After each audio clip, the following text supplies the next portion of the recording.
Good morning from Billings, Montana. Post 22 Baseball is on the air on ESPN Radio Rapid City and on our Hardhats-TV. Access through the Post 22 Baseball.com website and on Facebook at Post 22 Baseball. With Mark Benetti, this is Tom Rudebush. Destin Human is our cameraman and will handle our video telecast today, and it's a beautiful morning in Billings again. The sun has just come out a few minutes ago, and the temperature was 64 degrees, so it'll be a pleasant day for baseball. They're predicting a chance of some thunder showers, but not until later in the afternoon. And Mark, we saw Post 22 move to 3-0 on the season yesterday, a convincing win over these Billings Royals that we're set to play here in a couple of minutes, 13-3. And then a 6-2 win in the second game against the Scarlets. So early season, Post 22 is doing most of the things well. Absolutely, they're taking advantage of what's given to them. Honestly, we talked yesterday in the Billings game that's pretty uncharacteristic of that Royals team to allow 10 runs in one inning of all things. So the Hard Hats, they got walked a lot, but when they got runners on base, they knocked them all in. They were handed a lot of errors, particularly at the third base position last night in the first game as well against this Royals team. I don't think you're going to see that again. Out of the 4 errors, 3 to 1 position within the span of 3 innings. I think this is going to be a very interesting matchup to start off the first of 2 games to be played once again today, because this Royals team, they know that that's not what they're capable of. They do know that Post 22 is a great baseball team, but they know that they can play at a high level as well. So they're going to come out with some fire in this first game today. The Royals are 0-2. Post 22 is 3-0. A couple of interesting statistics as you look at Post 22. You've played 3 games out of 55 regular season games. So we are just in a tiny portion of the season. But through those first 3 games, it's interesting. Post 22 has outscored their opponents by 30 runs, 37-7. However, the team batting average is just 286. And when you score 37 runs in 3 games, not that 286 is bad, but it's probably below. It certainly is below what Post 22 would normally hit during a regular season. And out of their 26 hits they've collected as a team through the first 3 games, they have only 6 extra base hits, 3 doubles, 2 triples, and a home run. The one positive statistic, and it really is good, 10 stolen bases in the first 3 games. So Post 22, although they've scored a lot of runs, they've been getting a lot of help from their opponents, because in the 3 games, Post 22 has collected 23 walks, so that's almost 8 walks per game, and you add that onto their average of almost 9 hits a game, that's 17 base runners a game. You're going to score runs no matter what happens when you get that many base runners. But so what I'm point is there's room for improvement, especially maybe in the power area, maybe a few more extra base hits. And the team batting average at 286, probably about 40 points lower, at least 40 points lower than it normally would be. On the flip side, the pitching has a 2.58 ERA through 3 games. So that's very good. And I think we've seen a lot of different hurlers, Mark. And I think each hurler, a couple of them give them some runs, but each hurler that has thrown has shown some real promise and has thrown some really good innings. And it all comes down to poise. Nothing has rattled this Post 22 pitching staff just yet. We're going to see Will Moore today, who got the first start of the entire season back on Wednesday night in Spearfish. He pitched 2 outstanding innings to start things off for the Hard Hats. We saw Kyle McGuire last night, some great velocity from him. He didn't have nearly as much help as everybody else had been given on the pitching staff. And you and I joked about that a couple of times, because Will all of a sudden comes out to pitch. He has an 8-0 lead, and Kyle, poor kid, has to go through 3 scoreless innings before the Hard Hats finally get on the board there. So you've seen a lot of poise from these Hard Hats pitchers, and I think that's what we're going to see more of from Will Moore. I don't think he's going to go just the 2 innings. I think he'll go a little longer, and we might see a couple of other arms in relief out here. I know Coach Messer had talked about wanting to see about 3 arms a game on this road trip, and he's just about right on that average. We'll return. Mark Benetti will have the look at the starting lineups, and we'll do that when we return Post 22 Baseball on ESPN Radio, Rapid City.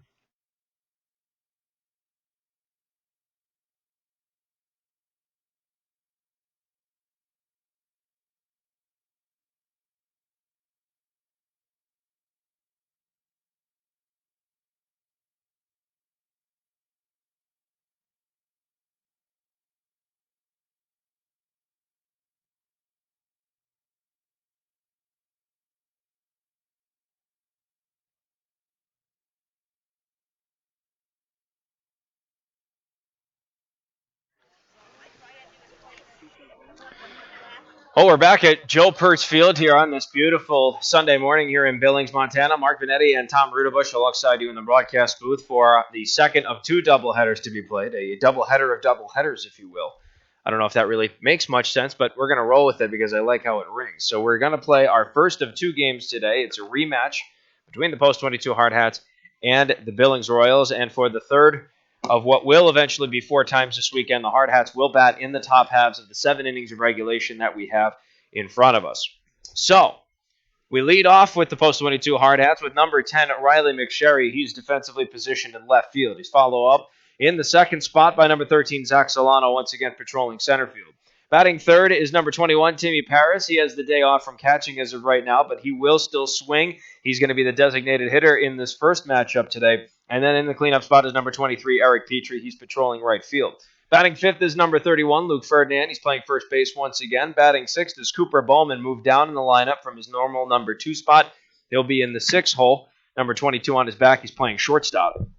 Batting seventh is number 16, Tommy Wall. He's playing at second base once again. Batting eighth is number 25, Tanner Score. First time we will see him this season. He is catching, and rounding out the batting order is number 15, Carter Deming. He is in the hot corner at third. Will Moore is the starting pitcher for the Post 22 Hardhats, a 1-0 record under his belt in 2 innings of work. That came back on Wednesday night against Spearfish, and he will face the Billings Royals lineup as it follows. Leading off is number 13, Connor Polkowski. He is defensively positioned at shortstop. Batting second, number 25, Tyler Frieders. They have him out at second base. Batting third is number 5, Cameron Mayseal. He's a jack of all trades, and today he is out in left field. And batting in the cleanup spot is the designated hitter, number 32, Bruce Spang. Batting fifth is number 17, Sam Evenson. He's playing at first base. Batting sixth, number 7, Cole Miller. He's in the hot corner at third. Batting seventh is number 10, Atticus Bryant. Atticus Bryan. He's playing in center field. Batting eighth is number 12, Nick Norstag. He's the backstopper. And rounding out the batting order in the 9 hole is number 1, Carson Jones. He is out in right field. And the starting pitcher for the Billings Royals is Brooks Zimmer. We saw him yesterday in the first of 2 games that were played, and we will see him on the mound to start off today's doubleheader. And as we take a peek ahead at the Post 22 schedule coming up, after concluding our games today, we're off until Wednesday night, and it's back on the road again with Willie Nelson, and we'll be on the air on Wednesday, the 10th of May, from Gillette. And that is a 5:30 first pitch, 5:15 pregame show on Wednesday night. And then next weekend, we're in Cheyenne for a doubleheader on Saturday at 5 o'clock against Cheyenne Post 6, and a single game next Sunday, a week from today, at 11:30 in Cheyenne. And then that home opener on Wednesday, May 17th at Fitzgerald Stadium. And that'll begin a series of 6 straight home games for Post 22, with Gillette on the 17th, and Cheyenne comes in for the 20th and the 21st. Spearfish on Wednesday, May 24th, and then the homestand concludes with a game against Rapid City Post 320 on Friday, May 26th, before it's off to Pierre for a Memorial Day doubleheader at 1 o'clock at Hyde Stadium in Pierre. So busy, busy, busy as we get further into the schedule, Mark, and no rest for the weary. No rest for the weary, that is for sure. Very much looking forward to that home opener, though. The first game of the home campaign is always a great time, and then we're still going to have our big cake party. So I know our broadcast will probably start at about 5:15, but the pregame cake festivities probably start about 5 o'clock, you think, right? Well, you keep bringing up this cakes, but you haven't told me what type do you want. Well, that's up to you. This is your triumphant return to Rudy's Corner, so it's entirely up to you. And I'm buying the cake? Oh, I can buy the cake. You just got to let me know. I'm not having a man of your stature buy a cake. A man of my stature. I'm peanuts, Tom.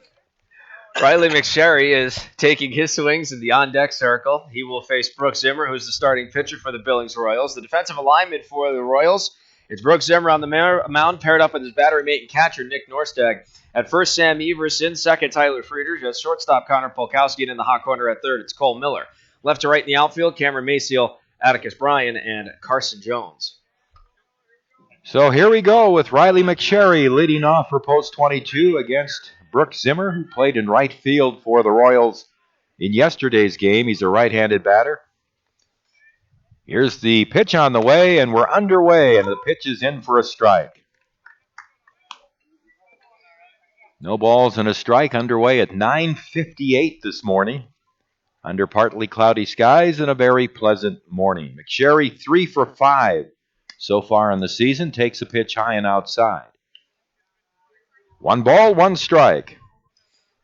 Riley 3 for 5. All of his hits have been singles. He's had a couple of walks so far. Scored 3 runs.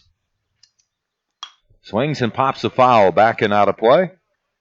And the count is 1 ball and 2 strikes. He went 2 for 3 in the second game of the doubleheader against the Scarlets. Had 2 singles, one of which was a bunt single, came around to score and reached on an error, had a walk.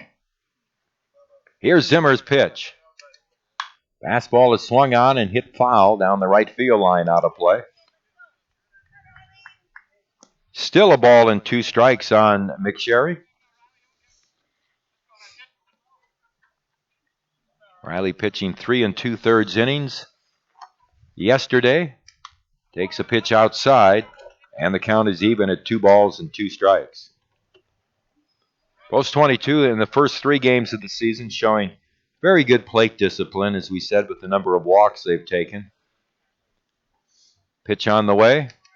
High with a fastball, and we have a full count on McSherry. That patience has now turned into a 6-pitch, soon-to-be 7-pitch at-bat here for McSherry, so good for him to make Brooks Zimmer try and earn this first out. Here's the payoff pitch. Swung on, drilled to center. Atticus Bryan moves a few steps to his left and back to make the catch. Boy, he had him shaded perfectly, and McSherry is retired, 1 down. Good cut by McSherry. He shows some good power every now and then when he makes some good contact. We know that he's hit the vast majority of his, actually all of his hits have been singles, and he shows off that great speed. But every now and then, Riley can really rip one. Here's Zach Solano, batting in the number 2 spot in center field. And takes a breaking ball for a strike, and it's 0-1. Zach just 2 for 11 on the season, 182 so far. Both of his hits have been singles. He has 2 RBIs. He's hit the ball well, though. He's hit 3 or 4 balls so far that have been caught. He lines this one out into right center field. That's going to be in for a hit. Skips past the center fielder, Bryan. And Solano makes the turn at second. He's chucking to third. And Zach will have a stand-up triple with 1 out here in the top of the first inning. His first extra base hit of the season. What a great hit by Zach Solano, and even better awareness on the base path to understand the ball skipped by the center fielder, Atticus Bryan. And the second that he turned for second, he knew, he saw blood in the water on the base path, kicked into his 6th gear, stand-up triple, and now Timmy Pirtz can knock him in. Timmy batting third. He's in as the DH in this first game, getting a rest from his catching duties after catching 2 games last night. 5 for 11 so far in the season, and takes a high fastball for ball 1. 5 for 11, 455. He has 2 doubles, a home run, and he's driven in 6 runs. Infield is back. They'll give up the run for an out here in the first inning. Zimmer's pitch, breaking ball too low. And the count is 2 balls and no strikes. One of his 2 doubles came last night. It was another RBI extra base hit.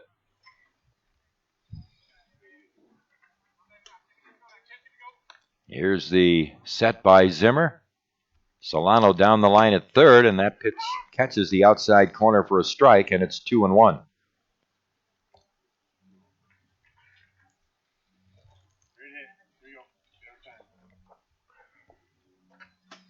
Here's the set.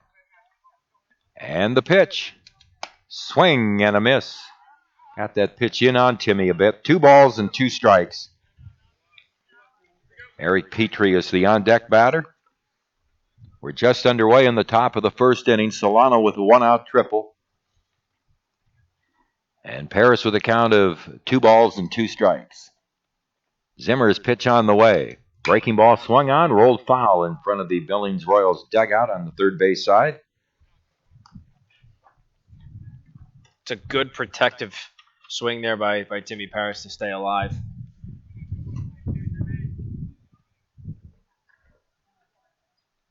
Play him straight away in the outfield. Here's the pitch on the way. Swung on, chopped foul down and back. And Paris hangs in at 2 balls and 2 strikes.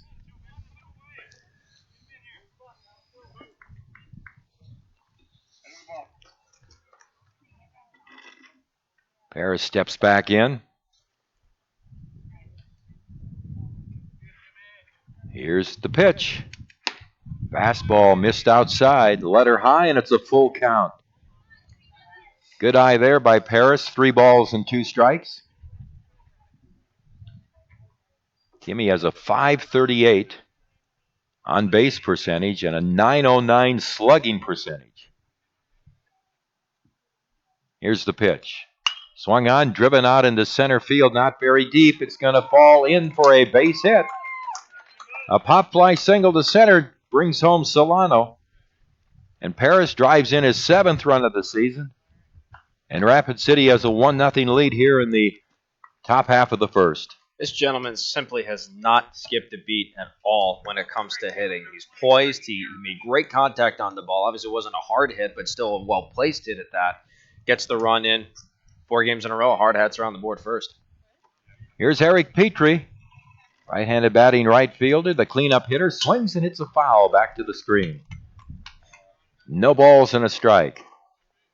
Petrie's had 5 hits, all singles so far in the season. He's 5 for 9. Has 3 RBIs. Petrie with a 1-strike count. Pirtz leads from first. Here's the pitch. Swing and a foul back. And it's no balls and 2 strikes. Petrie in the second game of the doubleheader yesterday went 2 for 3. He was hit by a pitch, had one of those RBIs with one of his 2 singles that he hit, and then he flew out to left field. Play Eric straight away.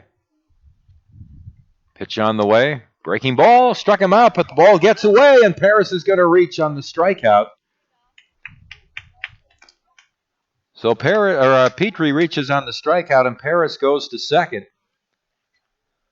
I think they're actually saying he's out, Tom. They signaled that Eric was out. Why? I don't know. They signaled that he was out. Which I know. First base occupied? I guess so, but Timmy was in motion, so I think that makes it irrelevant now. Here's Luke Ferdinand up, the first baseman. And a fastball right in there for a strike. Luke is 4 for 11, 364, so it's a strikeout for Petrie. A wild pitch allowing Pirtz to go to second. So there's 2 outs. I do have to agree with you on that, though. I mean, yes, first base was occupied, but if Timmy's in motion off the bag, does that not wash that? I can't recall offhand ever seeing that before, but nobody's protesting. Mitch Messer isn't questioning it at all, so it doesn't make any difference apparently if the runner's moving or not. If first base was occupied as the pitch is delivered, that must be the precedent there. Check swing and a strike. Well, he kind of gave a half strike signal to home plate umpire, and it's no balls and 2 strikes. It's unfortunate to see those check swings. If you're going to swing, commit. You have to commit to your motion. Yes, you can try and pull up if you're still early in your approach, but if you're going to swing the bat. Ferdinand has 3 RBIs on the season as Pirtz leads from second. And the pitch on the way. Swing and a miss. Fastball away. Strikes out Ferdinand. So Zimmer comes back with a couple of strikeouts to end the first inning, but Post 22 scores a run on 2 hits, and they leave a man on. We go to the bottom half of the first inning. Post 22 has scored to take a 1-0 lead. Will Moore takes the mound as we head to the bottom of the first. Post 22 baseball throughout the season on ESPN Radio, Rapid City. With more than 300 pediatric experts in 35 specialty areas, Sanford Children's offers the care that matters to your family. At the Castle of Care, we are committed to bringing in the latest and most advanced technology and services to care for your children. And having the largest team of specialists in the region means your child can receive expert, individualized care close to home. At Sanford Children's, we promise to put your family first. To learn more, visit childrens.sanfordhealth.org.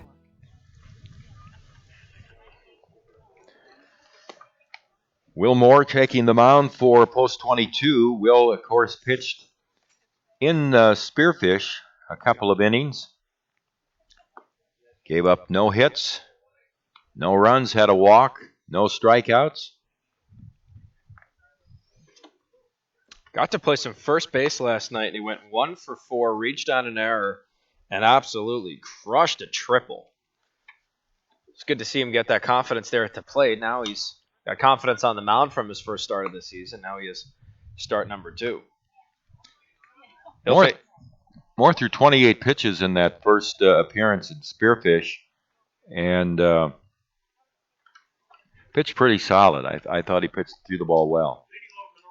His off-speed is his biggest asset. Not too much velocity on his fastball, but when he gets his off-speed pitches and those pitches with movement under his command, he is lethal. Connor Polkowski, the shortstop, leading off for the Billings Royals against left-hander Will Moore.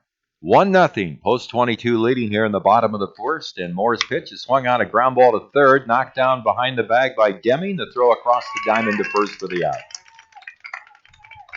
Deming able to knock that ball down right near the bag at third. Recovered and made the throw on target. And Polkowski's an out. 1 pitch and 1 out here in the bottom of the first. And Tyler Frieder coming up, the second baseman. Right-handed batter and Moore's pitch. And he hits the outside corner for a strike.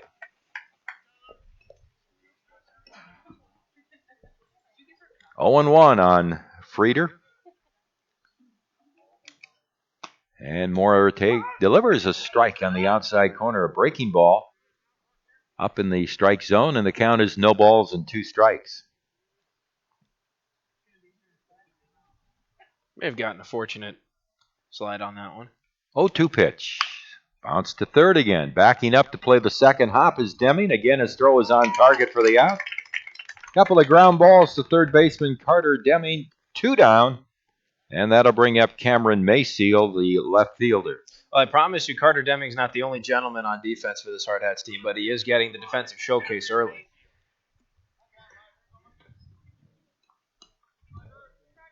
Mayseal, a right-handed batter against Moore. And here's the pitch. Swung on, a fly ball to left field. Coming in is McSherry. He has it to retire the side. Boy, what was it, 5 pitches? 5 pitches. 1, 2, 3 for Will Moore, and we go to the second inning. Post 22 has the lead by a score of 1-0 on ESPN Radio, Rapid City.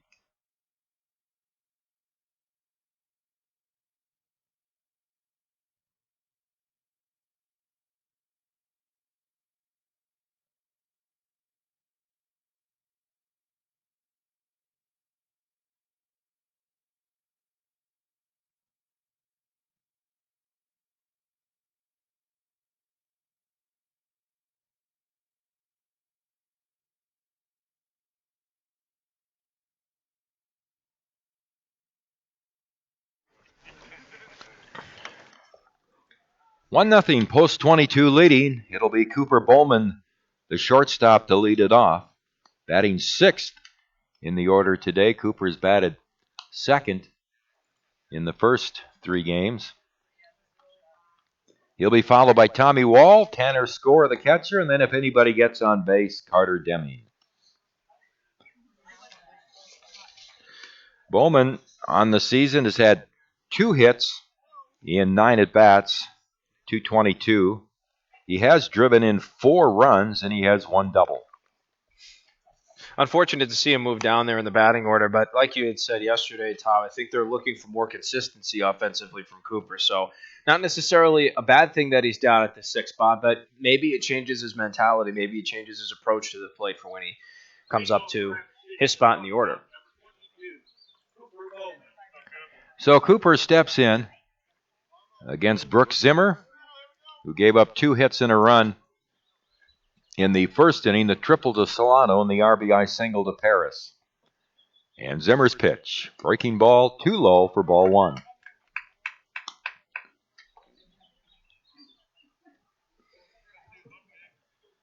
Flag seems to be just very gently blowing out.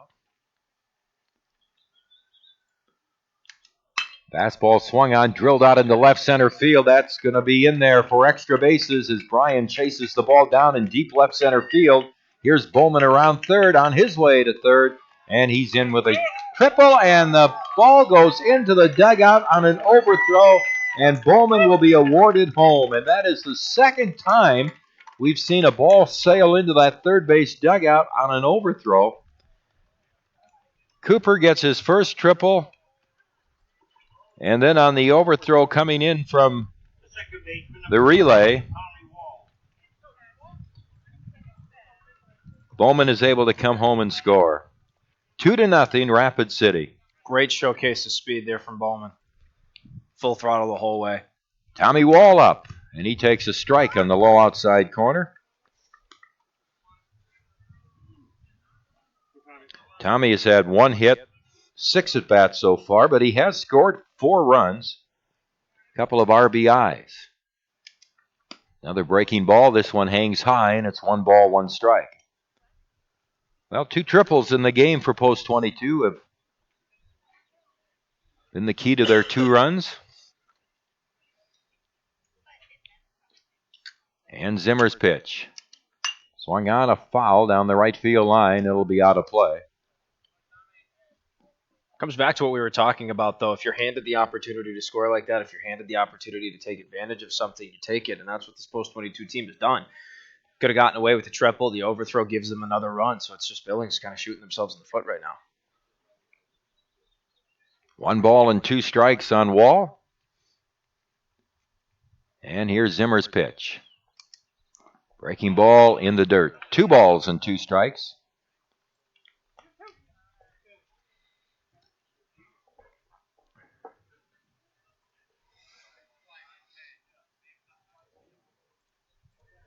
Tommy hitting 7th in the order.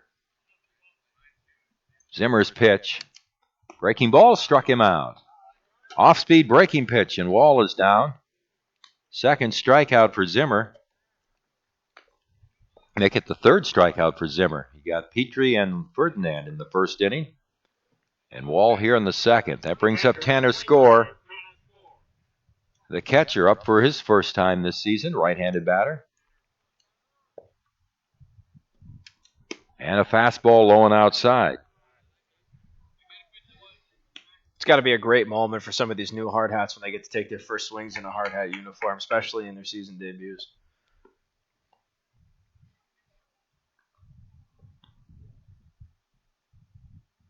And the pitch, low and outside, and it's 2 balls and no strikes on score. It's interesting, in that first inning, we've seen Timmy Paris catch every inning. Does such a good job, but of course there's only 5 pitches thrown by Will Moore, but score, you didn't even notice it was score. I mean, he handled everything fine.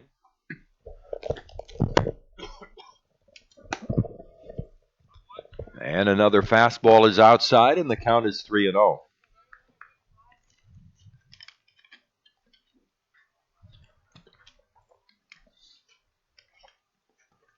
And the 3-0 pitch. That's in there for a strike. 3 balls and 1 strike. Carter Deming will hit next.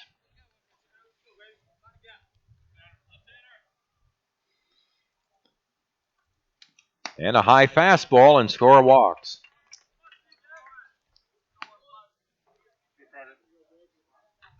First walk given up by Zimmer. And Carter Deming, the third baseman, up. He's already been active in the field with a couple of ground balls. Right-handed batter. Got his first hit of the season last night as well. Had an RBI walk against the Royals in the first game of the doubleheader yesterday. Carter 1 for 9 so far. He has scored 2 runs, has an RBI, and takes a breaking ball for a strike. But as we have pointed out a couple of times, he's played flawlessly in the field, both at second and third so far in the games. We like his versatility to move around in the infield. Here's the pitch. Breaking ball swung on. Fly ball center field. Drifting to his left over towards right center is Bryan to make the catch.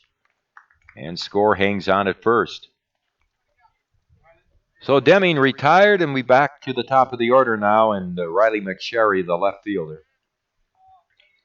was a good cut by Deming. Just got under it. You can see it even from here. He just got under the ball. It's still good contact, but wanted to get on top of it, drive the ball out to center, not just loft it there. McSherry lined out to center. His first at bat, 2 outs, and score at first base. A run in here in the top of the second for post 22. They've taken a 2-0 lead over the Billings Royals.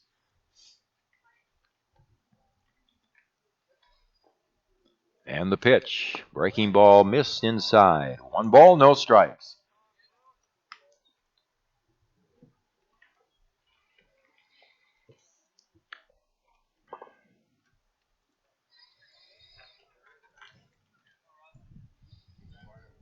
One and 0 on Riley. And the throw to first base. Score didn't have much of a lead anyway. It's a good morning for baseball. Just finished my coffee and everything. This is fun so far. I'm glad you found some coffee. You had dragging a little bit, got some juice in you. There's a strike, a fastball at the knees. You know, it's funny. I have never been a coffee drinker. Really? Never have been a coffee drinker my whole life, and really never been a beer drinker. 2 of the most popular beverages adults like.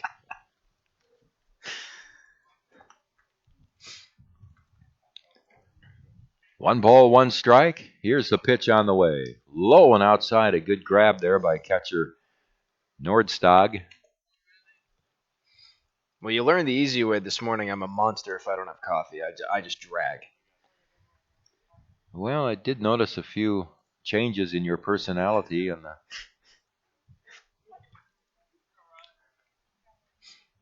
2-1 pitch.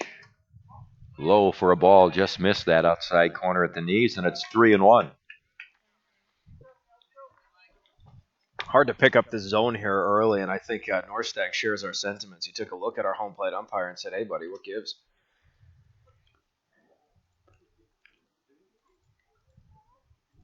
And the pitch is high for ball 4. So McSherry walks. Second walk of the inning. Score moves to second.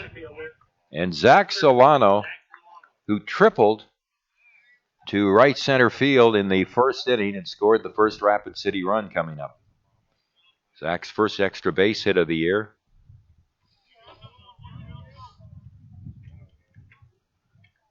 Raised his average 68 points on that hit.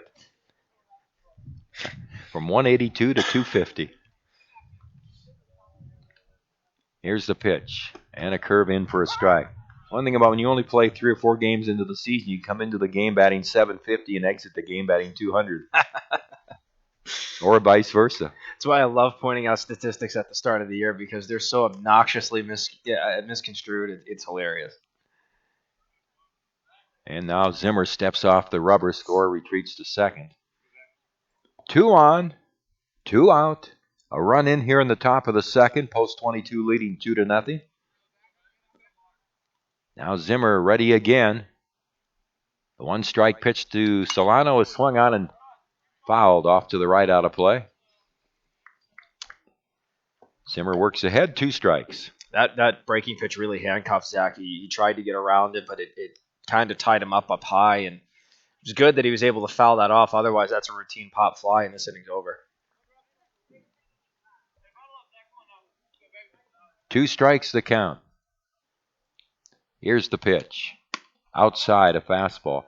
Well, it's pretty obvious early here in the season, too. 2 things also. Because of the way Post 22 conducts their spring, they start middle of March, do a lot of prep work for the season. Their hitting is ahead of the opponent's pitching, and Post 22's pitching is ahead of the opponent's hitting. No question about it in those 2 areas. 1-2 pitch to Solano. Breaking ball off the end of the bat and rolled foul into the first base coach's box, where it's fumbled by Jason Hers. Jason, back in his playing days, was a good shortstop. Didn't really move his feet on that, but you find that with age, that happens. Saying Jason's old? You said it. I didn't say it. 1 ball and 2 strikes. Don't try to pin things on me when they come out of your lips. Oh, geez. Thanks for pinning it on me. Appreciate it. I'm feeling the love from right over here. 1 ball, 2 strikes. Solano waits. Zimmer delivers. Another curveball is swung on. A little pop fly in the shallow center. Here comes Brian, and he's there now and grabs it. Ball hung up. A shallow fly ball to center, and Bryant had moved back a couple of steps on Solano, so he had to race in and grab it. A run for post 22, and there was just the one hit. There was a Billings error and 2 men left on base. So, post 22 has scored single runs in each of the first 2 innings. We go to the bottom of the second. Rapid City 2, the Billings Royals nothing. Post 22 baseball. Throughout the season on ESPN Radio, Rapid City. You don't have to try to hit a home run when you're hitting singles and doubles all day. Consistency wins games, and it's key to helping achieve your retirement goals. At Weitzel Financial Group, they believe they're there to help with your own ideals and goals. Head toward your field of dreams. Call Weitzel Financial Group for a consultation at 348-1152. Kurt Weitzel is a registered representative and investment advisor representative with and offers securities and advisory services through Commonwealth Financial Network member FINRAS IPC, a registered investment advisor. Weitzel Financial Group, 817 9th Street, Rapid City, South Dakota, 57701. 2-0 post 22. Will Moore had a great first inning. 2 ground ball outs, a routine fly ball to left, and 5 total pitches in that first inning. Timmy Parrish just can't stay away from being behind home plate. He was out there taking the warm-up tosses from Will Moore here. And now Tanner Score gets behind home plate. I want to go back to something you said towards the end of the top half of the second inning there, how Jason Hurst? Well, outside of that, we'll come back to that later because we said earlier I'm going to throw you under the bus while we're on the bus and tell Jason what you said. Now, wait a second. We have the proof in the replay of the broadcast.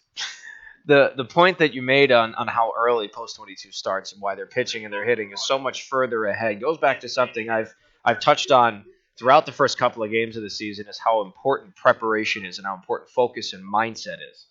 I think it was Ben Franklin once famously said, by failing to prepare, we prepare to fail, and that is clearly not the case with the Hardhats. Ben Franklin said that? I believe he did. I have that on a sticky note on my desk back at the Rapid City Rush office, so I'm going to stick with that.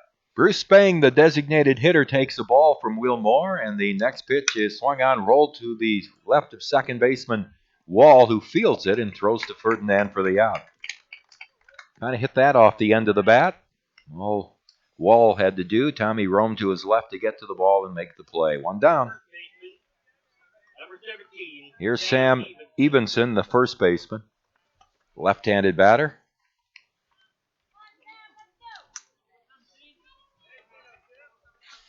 Lefty against lefty, and Moore's pitch is lined over the glove of second baseman Wall into right center field, and that ball skips through the outfielders, and rounding second, here's Evenson heading to third, and he's going to make it. No attempt to throw him out. Our third triple of the game, a 3-base hit for Sam Evenson to right center field. Just unfortunate, and Tommy Wall, obviously not the tallest gentleman in the world. If he has maybe 4 more inches of height, his leap is good enough for the catch to get him out. But unfortunate that the relay took so long from the outfield as well. Zach Solano ended up throwing it into Wall, who got it to Bowman to keep it just a triple. Here's Cole Miller, the third baseman, and he bounces a foul off to the left, 1 strike. So the first base runner for the Royals here with 1 out in the bottom of the second. They have Evenson at third. He's not an overly speedy man either, which surprised that he got to third base on that. Infield is back. Post 22 will give up a run. And Miller hits a high pop-up behind the plate, and it is going to be out of play. Cole Miller Score coming right back near the screen to watch it. And the count is 2 strikes. Cole Miller at the plate, and a chance to drive in the Royals' first run. 13-3 was the final score yesterday when Post 22 beat the Royals. Now, if you're Will Moore, get the out at the plate. You've got 1 pitch to do it. So crucial with 1 out and a man 90 feet away from scoring. Get this out at the plate. And the left-hander delivers. Swung on a ground ball towards the hole, but cut off by third baseman Deming, and he throws to first for the out, but the run scores. Carter had to roam to his left to get to that ball. It was hit toward the hole. And with the infield back, Evenson comes home to score from third, and RBI infield out for Miller, so they cut the Post 22 lead to 2-1. And it brings up Atticus Bryan, the number 7 hitter, the center fielder. He's a left-handed batter. And takes a breaking ball high for ball 1. Unfortunate Moore couldn't get the punch out there. Still a great fielding play there by Deming at third, but you knew on a routine play like that the run would score. And there's a line drive out over second. That goes on into center field for a base hit. So it's interesting. The two left-handed batters this inning have gotten hits off Will Moore. Here's Nick Nordstog, the catcher, number 8 hitter. Nordstog, a right-handed batter. So the second not quite as easy for Will Moore as the first one. First inning was. Ferdinand holding with the runner, and here's a fastball foul off the catcher, and it's 1 strike. In the first meeting between the Royals and the Hardhats, Nordstog went 0 for 1 with a walk. Didn't come around to score, though.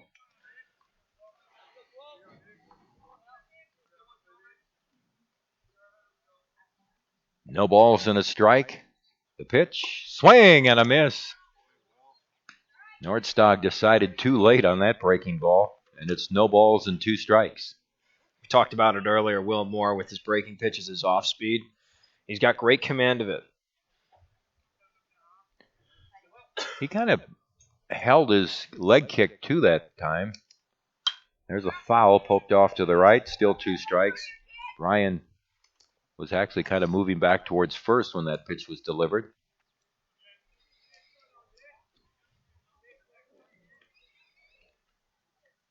Will Moore ahead, 2 strikes on Nordstog.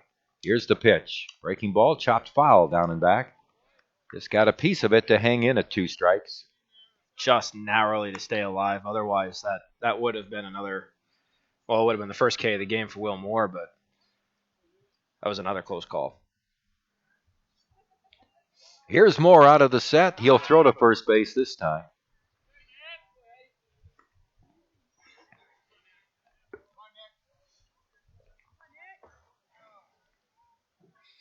No balls and 2 strikes. 2 out here in the bottom of the second. Post 22 leading 2-1. And a fastball misses outside. And it's 1-2.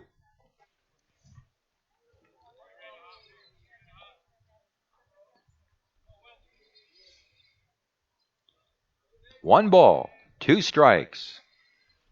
The pitch inside and gets away from score, and the runner will move to second.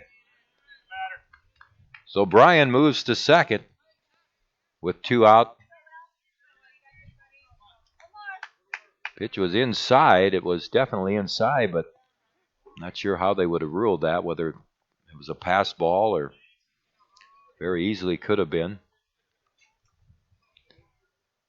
But again, you couldn't quite see how far inside it was. There's a high pop-up off to the right side. Ferdinand's giving chase, but it won't have a play, and it landed just inside the fence, but about 6 inches from the screen. And the count is still 2 balls and 2 strikes on Nordstog. Number 8 hitter for the Royals, Carson Jones, their right fielder, is on deck. It's a tough spot for Ferdinand. Obviously, you want to sacrifice to make the play, but do you want to sacrifice down the stairs of the dugout? That could have been incredibly painful. Surprised there wasn't a little bit more help from the dugout on that, from his players to tell him where the ball was and if he had room. Here's the pitch on the way. Swung on, another foul, back and out of play. 2 balls and 2 strikes. 2 outs. It's been a long inning. 5 pitches in the first inning. How many in the second inning here for Will? Looking at 16, soon to be 17. Here's the pitch. And a foul chopped down and back again. He just got a piece of it. Nordstog has been a tough hitter here on Moore.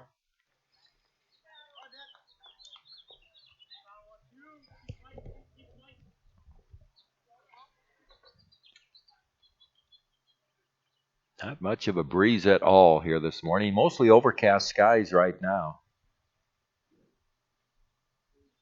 Here's the pitch. Swing and a miss. Got him with a breaking ball. And that retires the side. First strikeout for Moore. But the Royals come up with a run on 2 hits. No Rapid City errors. 1 man left on base. 2 complete here from Billings. Post 22 leading the Billings Royals 2-1 on ESPN Radio, Rapid City.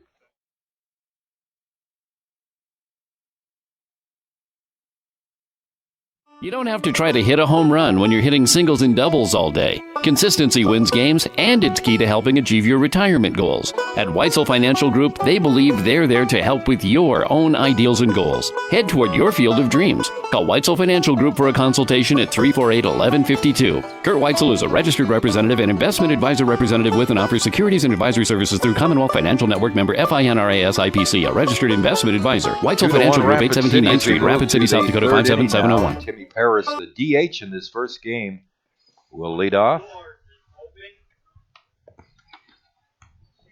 Reminder that our first game of our doubleheader today will be on ESPN Radio. Our second game will not. However, you can watch the game on Hardhats-TV, accessed at post22baseball.com, the Post22 website, or you can just go on Facebook to Post22 Baseball and access the Hardhats-TV right there. Very easy to do. Stats across the board real quick after 2 innings for the Hardhats, who have the lead. It's 2 runs on 3 hits with no errors in the field. On the other side of things, for the Billings Royals, it's 1 run on 2 hits, but they do have a blemish on defense.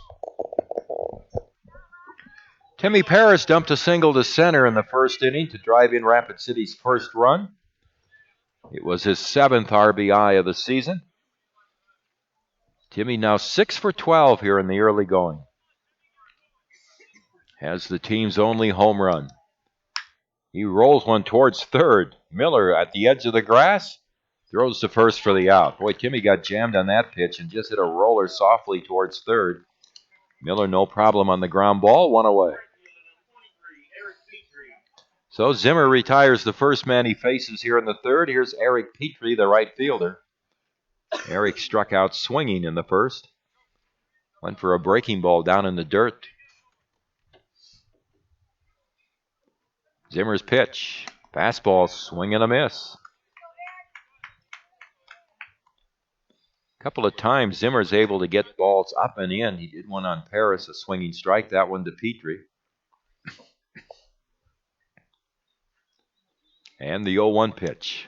Swung on, a fly ball out into center field. It's carrying deep. Bryan going back, and it's off the fence. Right to the left of the 403 sign. Here's Petrie going to third. They're going to have a play on him, and he is safe at third base. Petrie somehow evaded the tag of Cole Miller and is ruled safe at third base. That was a very, very close play, and the only way I can explain that he's safe is I think Miller may have bobbled the ball trying to get the tag there. Wow, that was a very close play. Good on Petrie, though, to hustle, keep it into his 6th gear, and that was very close. A heck of a slide by Petrie. That's the 3rd triple in this first 3 innings for Rapid City. And Ferdinand lifts a fly ball to left field, down the line, giving chase is Miller. Petrie's tagging the left fielder going over, and the left fielder makes the catch. Mayseal, sliding to the ground, makes a foul ball catch on Ferdinand, who had struck out his first at bat. I think that was actually Polkowski from short that came in. And I think they got the outfield mix because Carson Jones looked like he came in from left, and then I saw a license plate out in right. Mayseal's out in right. So they must have just made a defensive change there as well. And there's a base hit out into right center field by Cooper Bowman to score the run, and that rolls the gap to the fence. And Cooper, who had a triple his first time up, he has a double. And it's 3-1, Post 22 leading. Petrie scoring from third on the double by Bowman. Boy, Cooper's hit a couple of real shots here.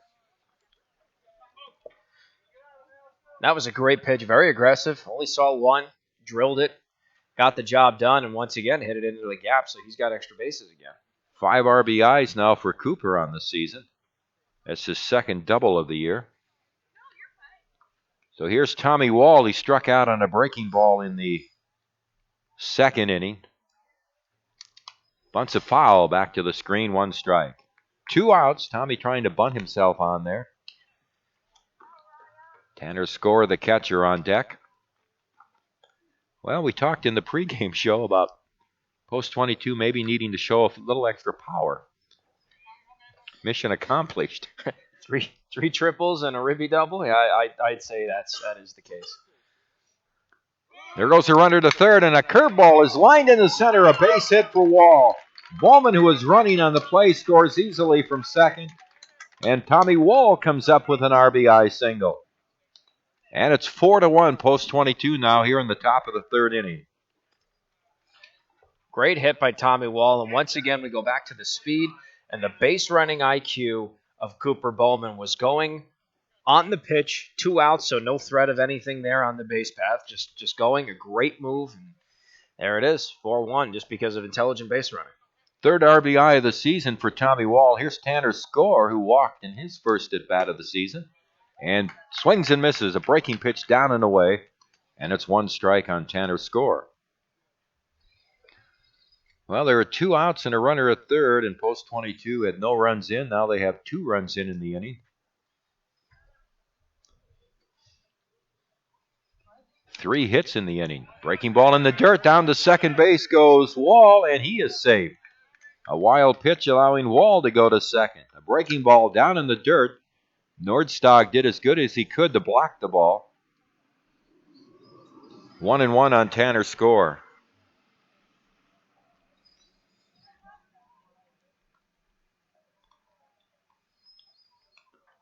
Here's the set by Zimmer. And the pitch on the way. Fastball up and in. 2 balls and a strike.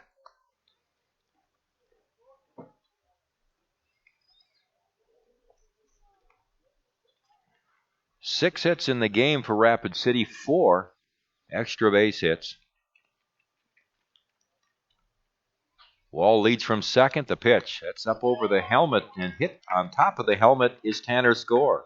An off-speed breaking ball.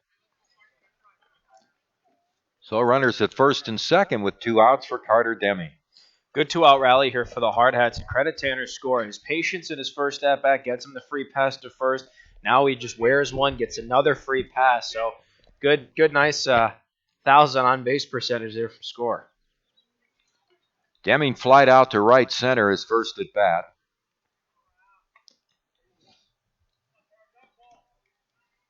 They're trying to keep Wall close to second base. First the shortstop was over there, then the second baseman.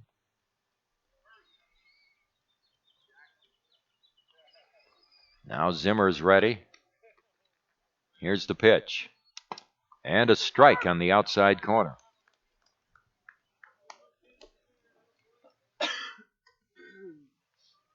Zimmer's walked he has walked 2 in the game, but that's nothing compared to the number of walks Post 22 received in the game yesterday against the Royals.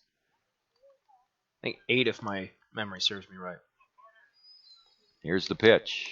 Outside and low, and gets back to the screen off the mid of the catcher, and Wall goes to third and Score to second.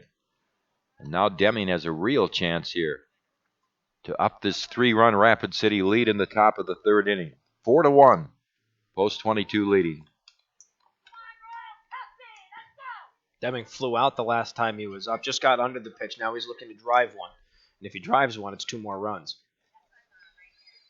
Here's the set by Zimmer and the pitch. Fastball is high. 2-1 on Carter. Number 9 hitter, top of the order, Riley McSherry on deck.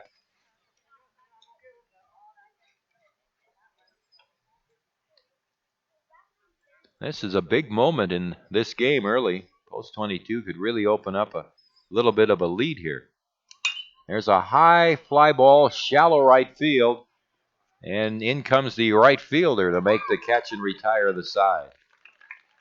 So Deming flies out. And Post 22 settles for 2 runs in the third inning. 3 hits. They leave 2 on.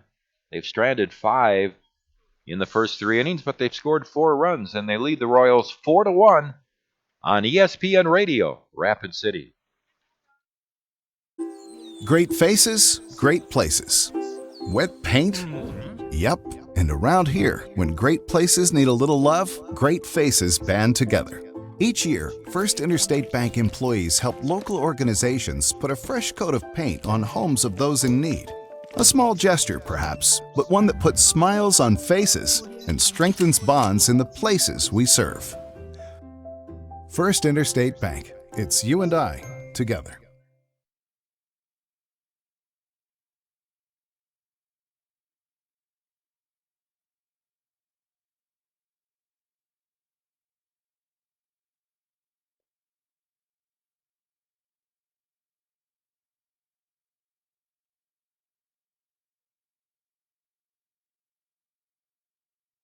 Well, Holden Jackson has gone into play right field for post 22, and I noticed on Eric Petrie's triple mark that he was slow getting up. And Mitch Messer was talking to him quite a bit, and he was kind of shrugging that shoulder, which, of course, he had injured last year. So let's hope that this is just a little precautionary move. But Holden Jackson now in right field for post 22, so he'll bat in Eric's spot. And to build off of that shoulder problem Eric had last season, he suffered it because he was sliding into a base. It was, if I recall correctly, I can't remember exactly when it happened, but he was trying to tag back to first on a pickoff. And he made it in time, but it was that motion of getting that hand onto the bag with a force, jarred something on his shoulder. So, like you said, hopefully this is just precautionary. And the leadoff hitter, and it's lined to left field for a base hit and skips past McSherry. And into second base with a stand-up double is Carson Jones. First pitch he saw too, Tom. Right, he didn't wait at all. Carson Jones now in left field has a leadoff double. Well, the Royals are swinging the bats pretty well in this game so far. Here's Connor Polkowski, the shortstop, the leadoff man. Right-handed batter takes a breaking ball from Wilmore outside. Polkowski grounded out to third in the first inning. 6 extra base hits combined between both teams, 4 of them triples. Here's the pitch from Moore. Swung on, hit right back up the middle. Over goes the shortstop Bowman behind second, throws to first for the out. Holding second base is Carson Jones. Now, see, that's a play where the second guy on second base has a decent lead. He takes off for third. The ball's hit behind him. Bowman has to go to his left to field it. He's not going to make a pirouette and turn around and try to throw the runner out at third. So those little base running things there that can add or subtract runs from you during the course of a season. Frieder up, and he takes a fastball outside. That was a good play, too, by Bowman moving to his left again. Cooper has great sense. I mean, he gets off a good jump on the ground balls and moves his feet well. Frieder with a 1-ball count takes a pitch on the outside corner for a strike, 1-1. Tyler Frieders is 0 for 1 in this game, grounded out to Carter Deming. He's seen a lot of action over there at third today. Here's Moore from the set. Pitch to Frieder. Swing and a miss. 1 ball and 2 strikes.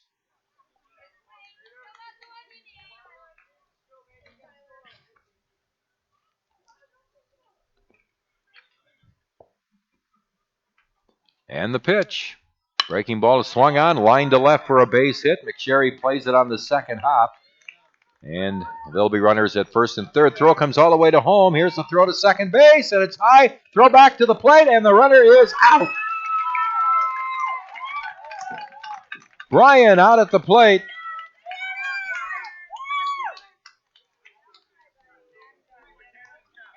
That was a 7-2-4-2 exchange to get Carson Jones, who was the lead runner. We go back to base running mistakes here, Tom. He was given the stop sign at third. Now, obviously, with a throw to second, you got to think at least about taking that chance going to home, but it's another base running mistake. So they get the runner as Frieder has the single and goes to second on the throw, but out at the plate is Jones. And the pitch is down in the dirt. A good block there by catcher Tanner Score. Cameron Mayseal is up. He's the right fielder. Now think of the base running error before that. Carson Jones in that exchange on second with Cooper Bowman's throw to first to get the out. If Jones ends up going to third, that doesn't happen. It's an easy RBI single. Here's the pitch. And a breaking ball over for a strike. And like I said, those are little subtle things that a lot of fans don't catch or notice during the course of a game. But again, you add all those up during the course of the year, that can mean 1, 2, 3 wins for you during the course of a season. Pitch is outside a ball, and it's 2-1. And those are the type of things that Post 22, ever since I've been around the program, has done that other teams, not all the other teams, we see good teams at the regional who know that too, but for the most part, there aren't very many teams that are taught the real fundamentals. There's a foul back and out of play. And look at the score right now, Tom. It's 4-1. So assuming the base running gap doesn't happen, that's a 4-2 game. Obviously, two completely different scenarios. Plus, there's only one out, a runner at first, and Moore's pitching more pitches. Everything adds on to everything else. Mayfield with a fly ball to left, his first at bat, takes a breaking ball strike just on the outside corner. Off-speed breaking ball from Will Moore. He gets his second strikeout. And no runs on 2 hits with a man left on for the Royals. And at the end of 3, Post 22 leading by a score of 4-1. Mark Benetti will be with us as we come back to the top of the 4th inning on ESPN Radio, Rapid City. Trusted Choice Insurance agents are independent agents. I pledge to be your guide, not only to insurance, but to insurance companies. They don't actually work for any one insurance company. And to use my independence to identify the coverage that's best for you. This means they can customize policies from several companies in ways that other agents just can't. And they commit to that. And I pledge. In writing. Trusted Choice. You need an independent insurance agent. Black Hills Insurance Agency, a tradition of service since 1949. Trusted Choice. Top of the 4th inning now coming up here this morning at Joe Pirtz Field. The first of 2 games to be played today for the Post 22 Hardhats. Right now it's the Billings Royals. A rematch of the first game of yesterday's doubleheader. Following this first matchup, the Hardhats will take on the Missoula Mavericks. Unfortunately, that will not be covered on ESPN Radio Rapid City, but we will still be live on Hardhats-TV on Post22Baseball.com. 3 innings in the book statistically across the board for the Hardhats. It's 4 runs on 6 hits with no errors on defense. On the other side of things for the Royals, it's 1 run on 4 hits and 1 blemish.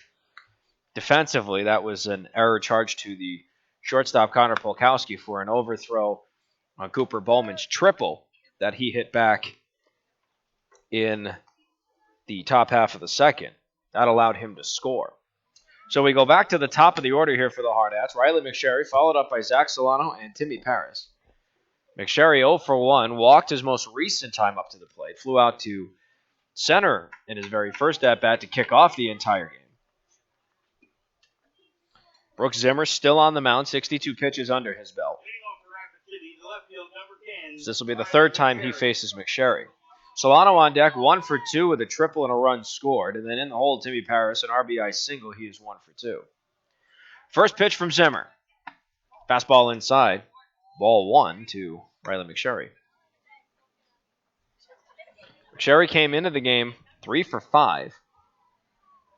Now 3 for 6. You can add another walk to his credit. 1-0 from Zimmer.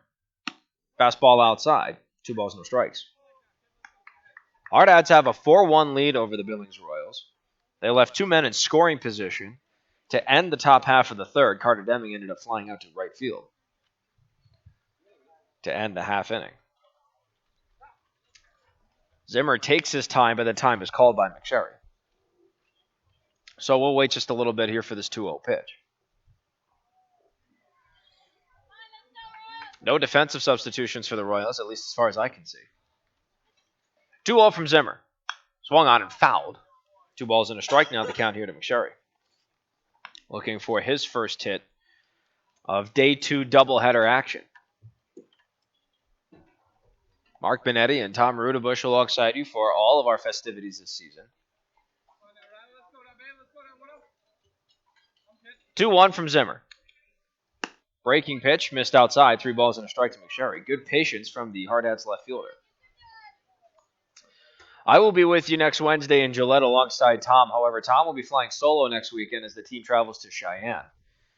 I'm going to New York to watch Derek Jeter's number get retired. 3-1 is swung on and fouled, and the count goes full.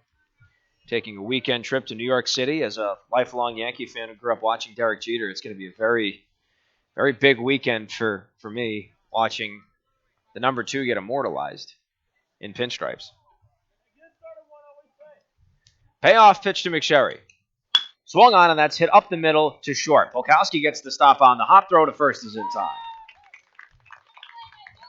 So 6-3 in the scorebook, 1 up, 1 down, and that will bring up Zach Solano. A good cut by McSherry, but a nice routine ground out and fielding play by Connor Polkowski. So Zach Solano now comes up. Solano 1 for 2, a triple, a run scored. Flew out to center field the last time he was up. First pitch to Solano from Zimmer. Check swing. Did he go? He did go. So that is strike 1. No balls and a strike to count. Going back to those check swings. A hitter as disciplined as Solano, if you're going to swing, you follow through on that. But that speaks to the reaction time of these hitters against these pitches. I think in the major leagues, especially, the reaction time is less than 0.4 of a second. So you basically have to have your mind made up before the pitch is thrown. But a hitter like Zach, he's disciplined enough. You won't see many check swings from him. So no balls and a strike to count here to Solano. Here comes the 0-1 from Zimmer. Swung on, and that is fouled. And the count quickly goes to no balls and 2 strikes. So now he is looking to protect, choke up on his swing a bit here. Timmy Paris on deck, 1 for 2 with an RBI single. Bases are empty for Solano. 1 out here in the top half of the 4th. Hardhats up 4-1. 0-2. Breaking pitch missed low and away. Count goes to a ball and 2 strikes. A good patience from Solano. North Dakota State University commit. Can't wait to see what he brings to the college baseball ranks. 1-2. Swung on, and that's ripped to short by Polkowski and into left for a base hit. So Zach Solano, his second hit of the ballgame, he'll go to 2 for 3 with a triple and a single. 1 out. There's a man on first for Timmy Paris, the DH.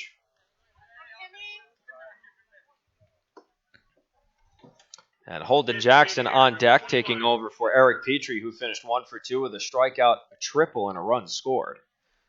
Like Tom said, he came up slowly after sliding into third on that triple, so hopefully he's okay and he's just taken out of the game for precautionary purposes. It's the benefit to having such a deep roster that you can insert someone else into the position of an Eric Petrie or a Zach Solano or Riley McSherry and still see some good baseball. First pitch. Up high, ball 1. You know, it's nice, post 22. I wish I could remember her last name. Christina is the team's trainer, and she, of course, is in the dugout. So if there is any problem, he'll receive immediate treatment from her. Solano's going. He actually advanced to second. He was going for third, but the pitch is fouled, and the count evens up at a ball and a strike. There you go.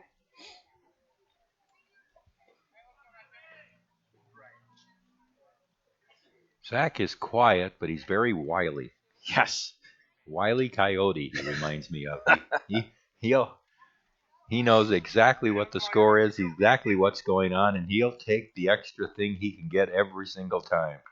Very heady player, very smart player. Definitely Wile E. Coyote for sure, although I think arguments can be made for the Roadrunner as well because he has a great set of wheels out there. Ball and a strike to count here to Paris, a man in scoring position on second. Next pitch, misses low. He almost got caught hanging out there in no man's land, took a couple of steps towards third that time, and pitch in the dirt. I call Zach when I'm around him, I always joke to him, I call him the muscle. Yes. He's just one big muscle from head to foot. Quite the wrestler, too. I think the ESPN terminology is well put together. 2-1. Fastball missed up high to Parrish. 3 balls and a strike now to count. Very well put together human being, very strong, quite the wrestler, even a great football player as well. He's a highly touted defensive back. But his future's in baseball, especially signified with the college commitment to North Dakota State. Boy, he is really causing havoc for Brooks Zimmer on the mound. He's dancing off second base. And Zach, with that type of attitude that he has, aggressiveness, so every once in a while will be caught in a situation where he gets a little too aggressive. 3-1 to Paris, swung on and hit high in the air, foul territory, first base side. But it will go out of our playing surface, and the count now goes full. 3 balls, 2 strikes to count here to Paris. He has a man in scoring position on second in Solano. And 1 out here in the top of the 4th. 4-1 is the score. The Hardhats have the lead. Looking to add to their advantage, they left 2 men in scoring position to end the top half of the 3rd, with Carter Deming up. Score and Wall on second and third, respectively, in that scenario. We're still waiting on this payoff pitch. Zimmer steps off the rubber. You know, Zach Solano is in the head of Zimmer right now. I mean, there's no question. Zimmer should be concentrating on the hitter. He can't be distracted by Solano, but he is. Payoff pitch to Paris. Runner goes, swung on, and hit in the left. That's hit in the gap. It's going to drop for a base hit. Solano will come around to easily score, and Paris trots their first triumphantly with an RBI single. That's going to give the Hardhats a 5-1 lead with a man on first and 1 out here in the top of the 4th. I'm convinced you can give Solano some credit for that base hit. That pitch was right over the heart of the plate. I mean, Zimmer was so concerned about Solano at second, and we are going to have a pitching change here for the Royals. You're absolutely right. So we're going to take a step aside. We'll see just exactly who is on the mound now for the Billings Royals. We'll get you some numbers on Zimmer and how he did in his start for Billings. We'll be right back here in a few moments on the official radio home of Post 22 Hardhats Baseball here on ESPN Radio, Rapid City.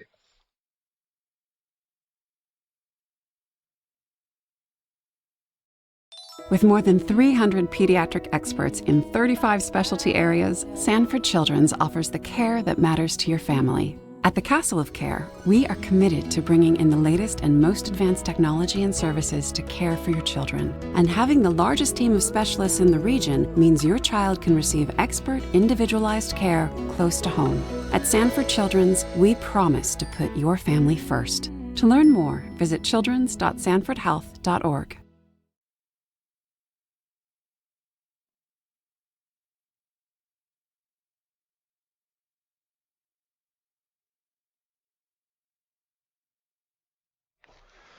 Well, it looks like Jake Orvis is now on the mound. He has taken over for Brooks Zimmer, who came in for the first 3 3/3 innings of play for the Royals defense. He gave up 5 runs, all of which were earned, in 8 hits, 3 strikeouts to 2 walks, a hit batsman, and 77 total pitches. And now Jake Orvis will take over pitching duties for the Royals.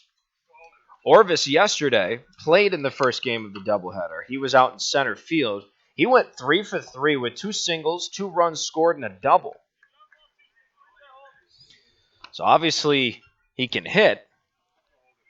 Let's see what he can do on the mound for this Royals club. He has a man on first thanks to Timmy Parris' RBI single.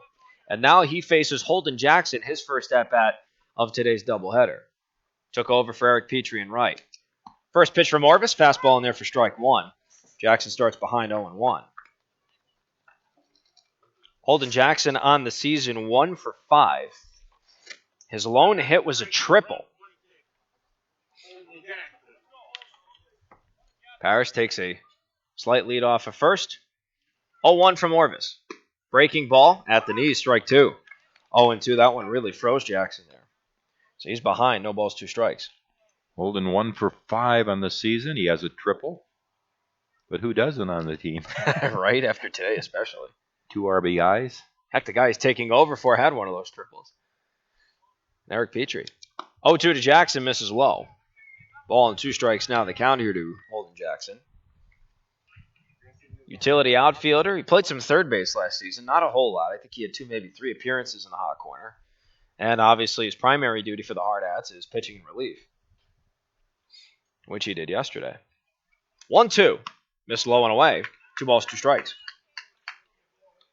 So Timmy Parris now 2 for 3 in this ball game. A pair of RBI singles. He's standing on first right now after driving in Solano.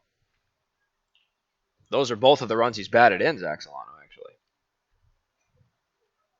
2-2 the count here to Jackson. And the pitch. Swung on, and that's hit to second. Stop is made on the play by Frieders. To second for 1, to first for 2. Got him. It's a 4-6-3 inning-ending double play. And that will do it for the top half of the fourth. 1 run on 2 hits for the Hardhats. No defensive errors charged to Billings. And at the end of 3.5, the Hardhats now have a 5-1 lead over the Royals. We'll be back with the bottom half of the fourth here on the official radio home of Post 22 Hardhats Baseball here on ESPN Radio, Rapid City. Insurance agents are independent agents. I pledge to be your guide, not only to insurance, but to insurance companies. They don't actually work for any one insurance company. And to use my independence to identify the coverage that's best for you. This means they can customize policies from several companies in ways that other agents just can't. And they commit to that. And I pledge. In writing. Trusted choice. You need an independent insurance agent. Black Hills Insurance Agency, a tradition of service since 1949. Trusted. Well, the Hardhats transition from defense to offense. A run on 2 hits, no errors, nobody left on at the end of the top half of the fourth inning. And now Will Moore once again back out on the bump for the Hardhats. He will face 4, 5, and 6, the heart of the order. Bruce Spang, the DH, followed by Sam Evenson, the left-handed hitting first baseman, and Cole Miller, the third baseman. Those gentlemen come in at a combined 1 for 3. Evenson hit a triple, scored the only Billings run. He was knocked in on a 5-3 RBI groundout by Cole Miller. Tom has left our booth to get an update on the Hardhats right fielder Eric Petrie. Hopefully he is okay. He left the game after hitting a triple back in the top half of the third. He slid into third. It was a violent slide. He came up slow, came in to eventually score a run. So hopefully he is okay and that his removal from the game is totally precautionary. So Moore for the second time will face Spang. 0 for 1 with a ground out to second. First pitch of the bottom half of the fourth is up high for ball 1. 5-1, the Hardhats have the lead as we go to the bottom half of the fourth inning. Here at Pirtz Field, game 1 of 2 to be played today.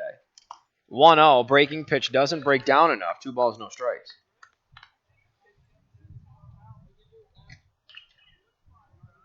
Will Moore, only 37 pitches in this appearance. 2-0. His 38th pitch, a called strike on the inside part of the plate. 2 balls and a strike. Evenson, the left-handed hitting first baseman, on deck. 2-1 from Moore. Swung on and popped foul. And the count will go to 2 balls and 2 strikes.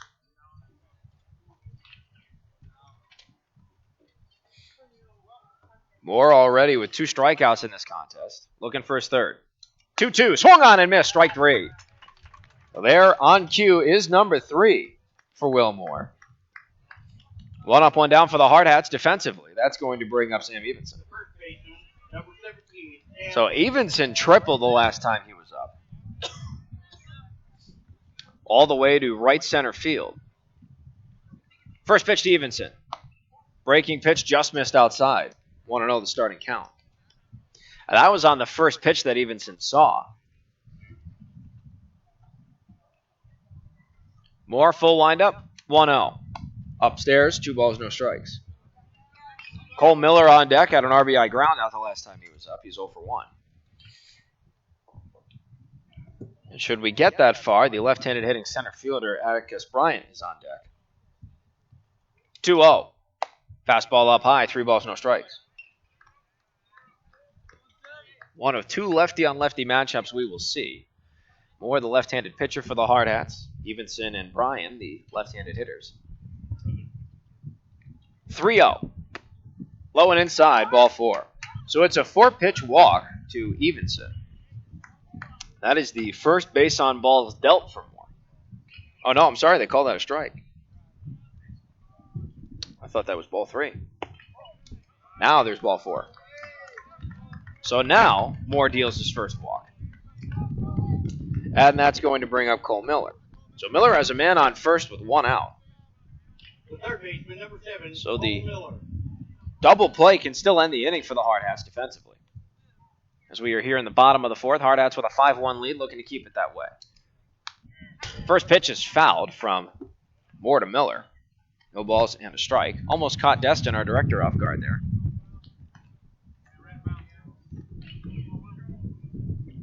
Miller with the RBI ground out, 0 for 1. Here comes the 0-1 from Moore. Fastball caught the outside part, strike 2. So a called strike brings the count to no balls and 2 strikes. Moore looking for his 4th K. Should give him his 2nd out of this bottom half of the 4th inning. Hardhats with a 5-1 lead. 0-2 from Moore, and he deals. Swung on and hit high in the air to the shallow part of the infield, right to Moore. He barely moves 3 feet, and he makes the catch. So a rare pop 1 in the scorebook. 2 down. With a man on first, that's going to bring us to the left-handed hitting center fielder, Atticus Bryant.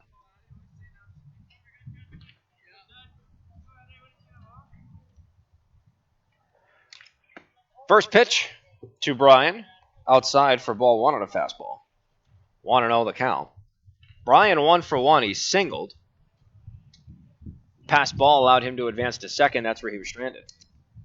1-0 breaking pitch is in there for strike 1. Ball and a strike the count. A great breaking pitch from Moore. Not only broke up and down, broke right to left as well from where we're watching from behind home plate. Ball and a strike. He will check down. But the check down is not there in time, so that keeps Evenson tethered to first. 51st pitch from Moore misses high and away. 2 balls and a strike. Moore with 51 pitches. He's almost done with 4 innings of work. Very efficient day for Moore.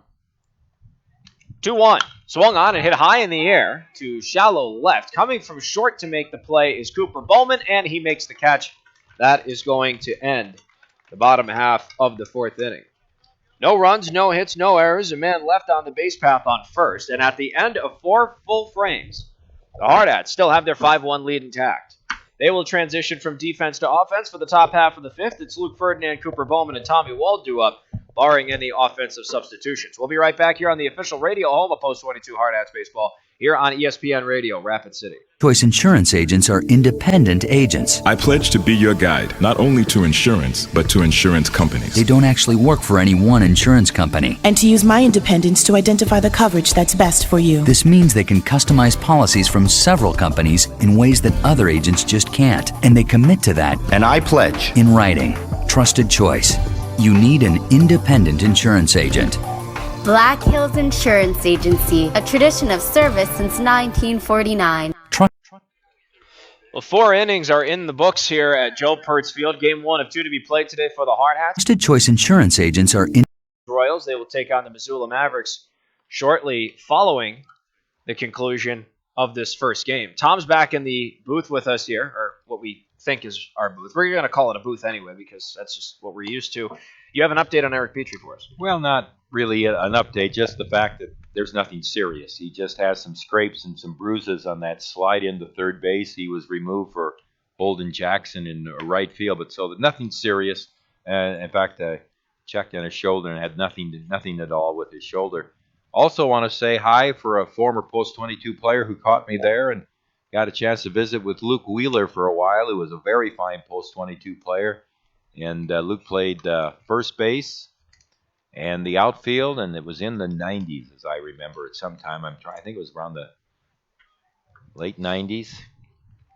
They all seemed to run together, but Luke said hi to everybody back in Rapid City, and it was good to see him. His family's been up here for quite a few years now. That's got to be quite special with as long as you've been around the Post 22 organization, to see these former players, to see them get old and have their families, have their kids, most of which are playing on this Post 22 team right now. That's got to be a great feeling. There you are, talking about old again. First it was Jason Hers, and now calling Luke Wheeler old. And then by de facto, I'm old, because if these guys have become old, what does that leave me? You're asphyxiated with age. I'm just stating the facts. Well, just because you're 12 doesn't mean... I wish I was 12.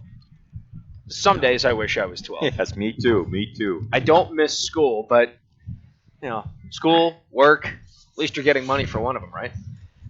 You get paid for this? Top half of the 5th inning here at Pirtz Field. Luke Ferdinand's going to lead off against Jake Orvis. First pitch he sees, a fastball called strike on the outside corner. 0-1 the count. Stats across the board for the Hardhats through 4. It's 5 runs on 8 hits, no errors. For the Billings Royals, it's 1 run on 4 hits with 1 error charged. 0-1 to Ferdinand. Low, and that'll be ball 1. Ferdinand 0 for 2 with a strikeout and a fly out. Well, really a pop out to short. Came all the way over in foul territory to make the catch. Here's the 1-1. Breaking pitch in there for strike 2. Froze Ferdinand. The ball and 2 strikes, now the count. It'll be Ferdinand followed by Cooper Bowman, who's 2 for 2 with a triple and an RBI double, and then Tommy Wall 1 for 2 with an RBI single and a strikeout. 1-2 to Ferdinand. Low and inside. 2 balls, 2 strikes.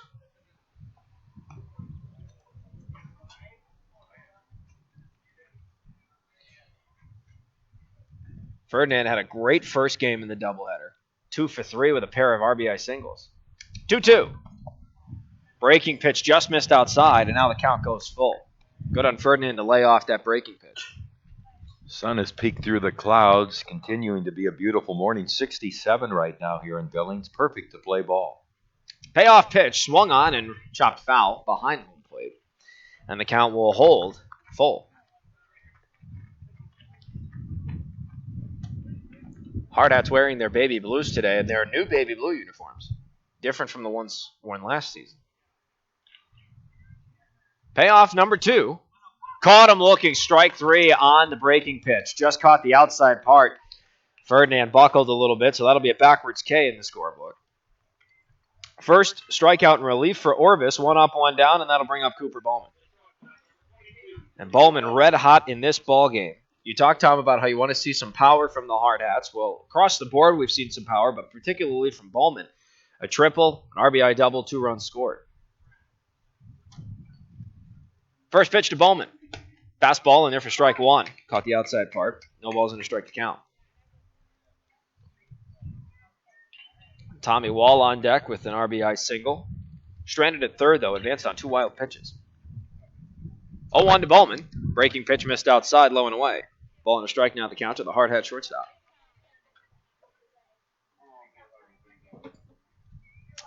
Top half of the 5th inning. 1 out and the bases are empty. Hardhats have a 5-1 lead. 1-1. Swung on and hit high in the air to right field. That ball is going to drop fair for a base hit. It's going to go all the way to the corner. Cooper Bowman rounds first. He's going to go for second and will stay there with a stand-up double. Have yourself a day, Cooper Bowman. 3 for 3, a pair of doubles and a triple. A man in scoring position with 1 out here in the top of the 5th. That brings up Tommy Wall. Cooper got a little bit of a break on that as the ball hit the turf, the chalk. Hit the chalk on the grass, and you could see the chalk fly. And you knew it was a fair ball. So now Tommy Wall looks for his second RBI hit of the day. Fresh off of an RBI single, started off the game with a strikeout. First pitch from Orvis. He shows bunt, went across, and that is strike 1. Tommy showed bunt the last time he was up, fouled off his first pitch, though. Not many bunt opportunities for the Hardhats this season outside of McSherry's bunt single in the second game of last night's doubleheader against the Scarlets. Orvis checks Bowman at second. 0-1. Fastball just missed low and away. You know, things caught my eye this game, Mark, is the fact that Post 22 has 9 hits in the game, which is, and they've hit the ball well. They've hit the ball solid, and they haven't had a lot of pitches because they've had so many walks in the first 3 games. There haven't been a lot of quality pitches to swing at, but they made good use of them today. Check down to second, not there in time, and you're absolutely right on that. And once again, going off the point you made in the pregame show, you wanted to see better hitting. I think we've seen that, absolutely. Well, better power specifically. Right. I think that's, 6 extra base hits in the game today? 1-1. Bowman goes. Called strike. Throw to third. Not in time. You can give a third stolen base on the weekend to Cooper Bowman. He is now 90 feet away from giving the Hardhats a sixth run. However, Tommy Wall is behind 1-2. That pitch was a called strike. And all the attention they give to those runners at second hasn't negated one thing. It only has negated their concentration on the hitter.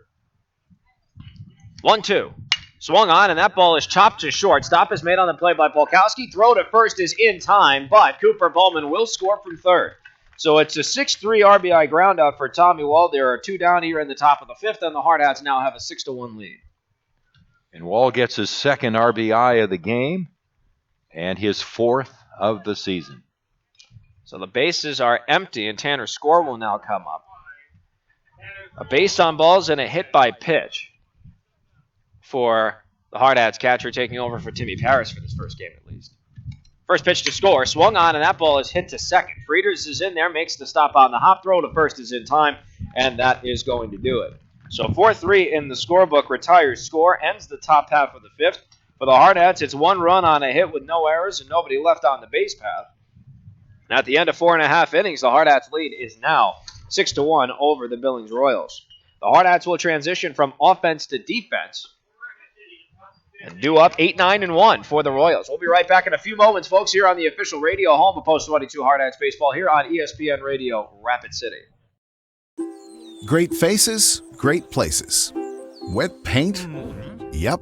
And around here, when great places need a little love, great faces band together. Each year, First Interstate Bank employees help local organizations put a fresh coat of paint on homes of those in need.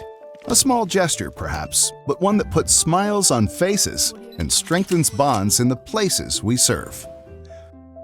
First Interstate Bank. It's you and I together. Well, it looks like as we come back to the airwaves here for the bottom half of the fifth inning, the Hardhats will have a change in personnel on the mound. The morning of Will Moore has come to its conclusion after a stellar start. 4 innings, 1 run allowed on just 4 hits, 3 strikeouts to a walk on 52 pitches. And that will now give way to Jack Sorenson. Sorenson now seeing the mound for the Hardhats for the second time this season. His first appearance was in the season opener. He had 1 strikeout in the inning on 14 pitches. Didn't allow a run, didn't allow a single hit, didn't allow a single base runner. So now Sorenson comes in for Moore. Again, 52 pitches and 4 innings of work. Nice, efficient appearance here from Moore.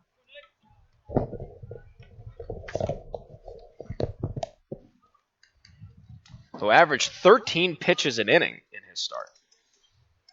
Very efficient for the Hardhats. So Nick Norstag, the first batter that Sorenson will face. Norstag 0 for 1. He was the first of what eventually became 3 strikeouts for Will Moore. Bottom half of the fifth, Hardhats with a 6-1 lead. First pitch from Sorenson. Right high and away, ball 1. So through 4.5 for the Hardhats, they have the lead at 6 runs, 9 hits, no errors. For the Royals, it's a run on 4 hits with 1 blemish on defense. 1-0 from Sorenson. Swung on and hit high, but foul. First base side out of play. The count evens up to a ball and a strike. I remember about Jack's performance against Spearfish was he was very nervous the first batter, but came back strong and ended up with a strikeout, no hits or runs in the inning he pitched, and really looked good. 1-1 from Sorenson. Swung on and fouled. Destin with a little flinch there to my left. Count goes to a ball and 2 strikes. Really jammed Norstag on that pitch. He got the ball right in on the fists.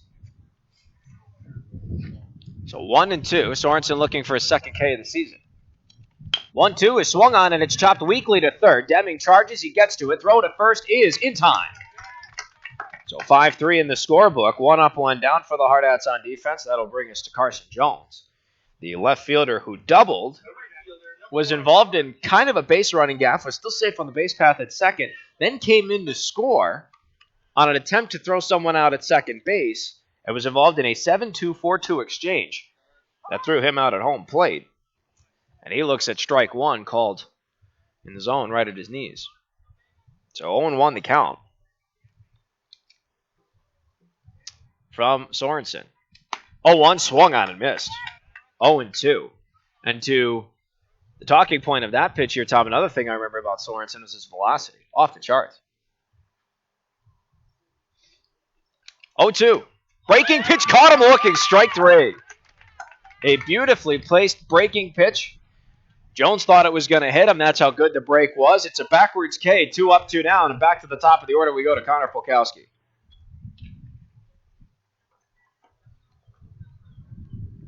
Polkowski 0 for 2.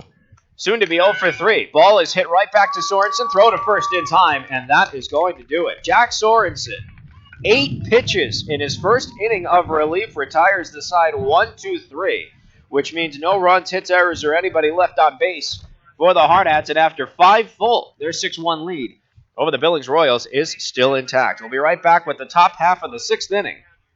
And 9-1-2 due up for the Hardhats, and Deming, McSherry, and Solano, barring any offensive substitutions. We'll be right back here on the official radio home of Post 22 Hardhats Baseball here on ESPN Radio, Rapid City. With more than 300 pediatric experts in 35 specialty areas, Sanford Children's offers the care that matters to your family. At the Castle of Care, we are committed to bringing in the latest and most advanced technology and services to care for your children. And having the largest team of specialists in the region means your child can receive expert, individualized care close to home. At Sanford Children's, we promise to put your family first. To learn more, visit childrens.sanfordhealth.org. 5 innings have been played as we head to the top of the 6th inning here at Joe Pirtz Field on what is a beautiful Sunday morning here in Billings, Montana. Started off with a little bit of sun, then went to overcast. Now clear skies and some sun, so it's a nice 67 degrees here at Pirtz Field.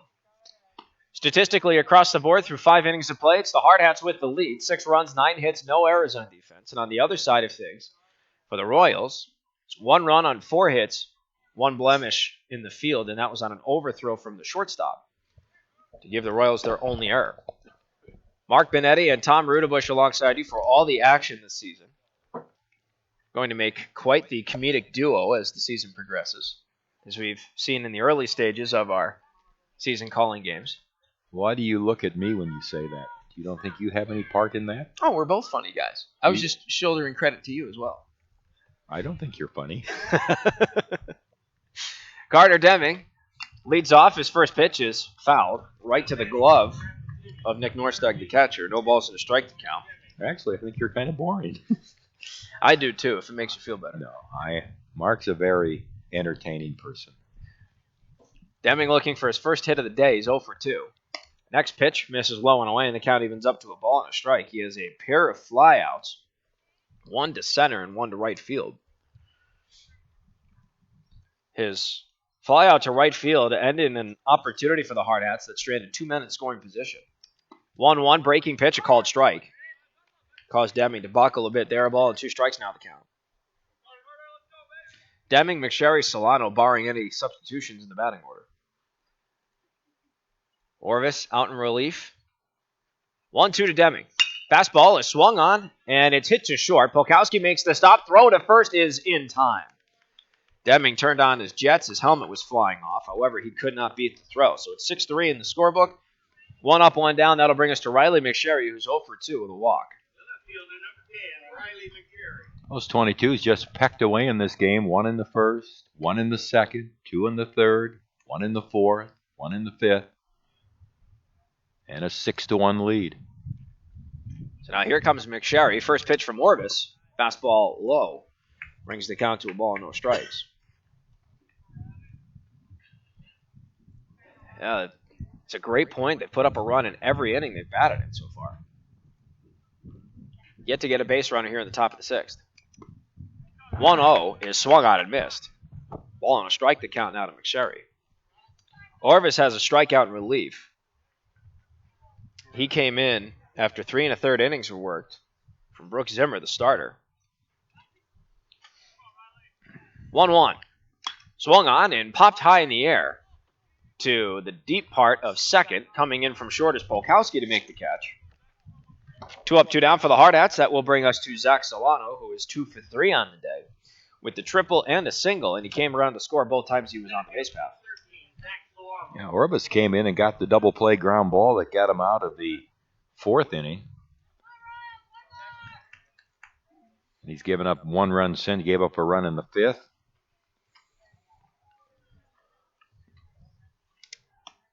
First pitch to Solano is a breaking pitch that misses low and away. Ball 1 to the muscle, as Tom calls him.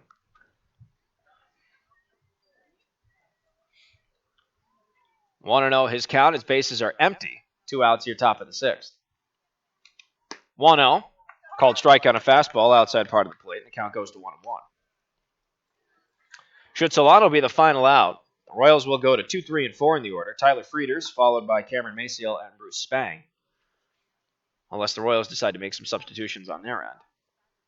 1-1. Swung on and drilled high in the air to left. That ball's got some distance on it. It's high, it's far, and it is gone. That is off the scoreboard. And Zach Solano has a 2-out solo home run to left, and the Hardhats now have a 7-1 lead here at the top of the 6th. Solano with his first of the season. I think that brings Zach within 7 of the all-time home run total for a post-22 player. And he could certainly look at that record as the season goes on.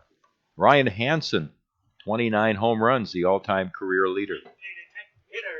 So now here comes Timmy Paris. He already has a home run under his belt as well. That came back in the opener, his first at-bat of the season, actually. So Paris with the bases empty and 2 outs here in the top of the 6th.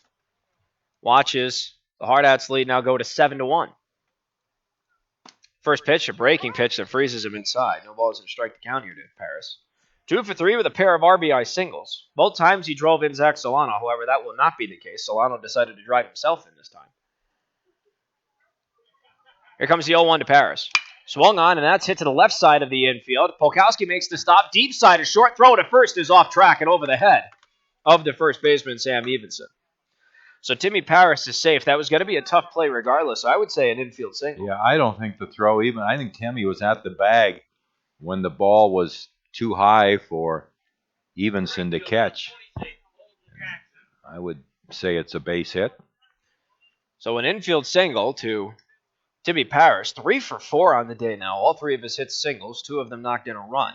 That'll bring us to Holden Jackson. He grounded into the inning-ending double play in the top half of the 4th. He's 0 for 1 after taking over for Eric Petrie. First pitch from Orvis. Fastball caught the outside part of the plate for strike 1. Jackson starts off behind 0-1.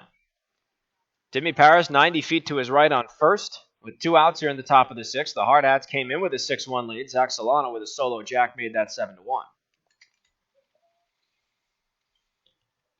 0-1 to Jackson. Breaking pitch missed high and away, and the count evens up at a ball and strike. Should Jackson get on the base path safely, Luke Ferdinand's on deck, 0 for 3 with 2 strikeouts. The last one, a backwards K in the scorebook, and that is the only strikeout registered by Jake Orvis. 1-1. Swung on and missed. Ball and 2 strikes to count here to Holden Jackson. Should Jackson be the final out, Frieders, Maciel, and Spang are due up in the bottom half of this inning for the Billings Royals. Orvis shakes off his catcher, Norstad. Finally agrees on a sign. Peek to first. 1-2. Swung on and fouled, and Jackson stays alive at a ball and 2 strikes.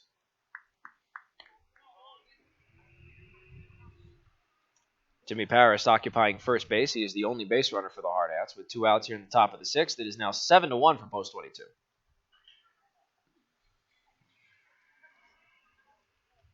Here comes the 1-2. Check swing, and he went. Strike 3. And that will end the top half of the 6th with Orvis' second strikeout in relief. So the Hardhats get another run on the power of 2 hits with no errors and a man left on the base path at first. 5.5 innings are in the books, and the Hardhats now have a 7-1 lead to defend as they go to the bottom half of the 6th inning. Frieders, Maciel, and Spang due up in the bottom of the 6th. We'll be right back with that and more here on the official radio home of Post 22 Hardhats baseball here on ESPN Radio, Rapid City. You don't have to try to hit a home run when you're hitting singles and doubles all day. Consistency wins games, and it's key to helping achieve your retirement goals. At Weitzel Financial Group, they believe they're there to help with your own ideals and goals. Head toward your field of dreams. Call Weitzel Financial Group for a consultation at 348-1152. Kurt Weitzel is a registered representative and investment advisor representative with and offers securities and advisory services through Commonwealth Financial Network member FINRA SIPC, a registered investment advisor. Weitzel Financial Group, 817 9th Street, Rapid City, South Dakota, 57701. You don't have to try to hit a home run when you're hitting singles and... 5.5 innings in the books from Joe Pirtz field. Hardhats with a 7-1 lead as they transition from offense to defense to the bottom half of this 6th inning. Stats across the board through 5.5 for the Hardhats at 7 runs on 11 hits. One of those, a solo jack, credited to Zach Solano. No errors on defense. On the other side of things for the Royals, it's 1 run on 4 hits with 1 error defensively. Jack Sorenson back on the mound for the Hardhats in relief of Will Moore. 8 pitches in his first inning of relief. Retired the side 1-2-3 with a ground out to third, a backwards K, and a ground out right back to the mound. So Sorenson will face 2, 3, and 4, and his first pitch to Tyler Frieders is a called strikeout fastball. He starts off ahead 0-1.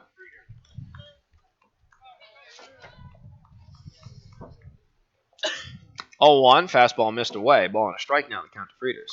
So it's Frieders, Cameron Maciel, and Bruce Spang due up. Those 3 gentlemen are combined 1 for 6 with 2 strikeouts. Sorenson takes some time before he deals the 1-1 to Frieders. Frieders 1 for 2. He has the lone hit among the 3 due up. There's a single back at the bottom of the 3rd. 1-1, fastball missed up high. 2-1 now the count.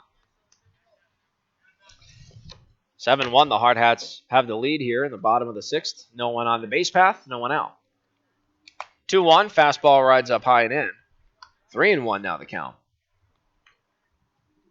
To Frieders.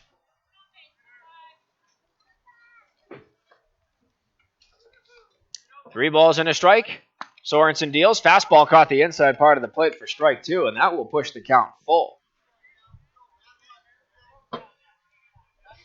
Frieders thought he had a free trot to first, took 2 steps, and the umpire said, hey, wait a second, get back. Payoff pitch is swung on and fouled off the mask of the umpire. That's why they wear protective gear too, and we stay with a full count. And Frieders will face a second payoff pitch. I said it yesterday. I'm going to say it again. There's a lot of deflections off of paraphernalia and or umpires. Very uncharacteristic amount.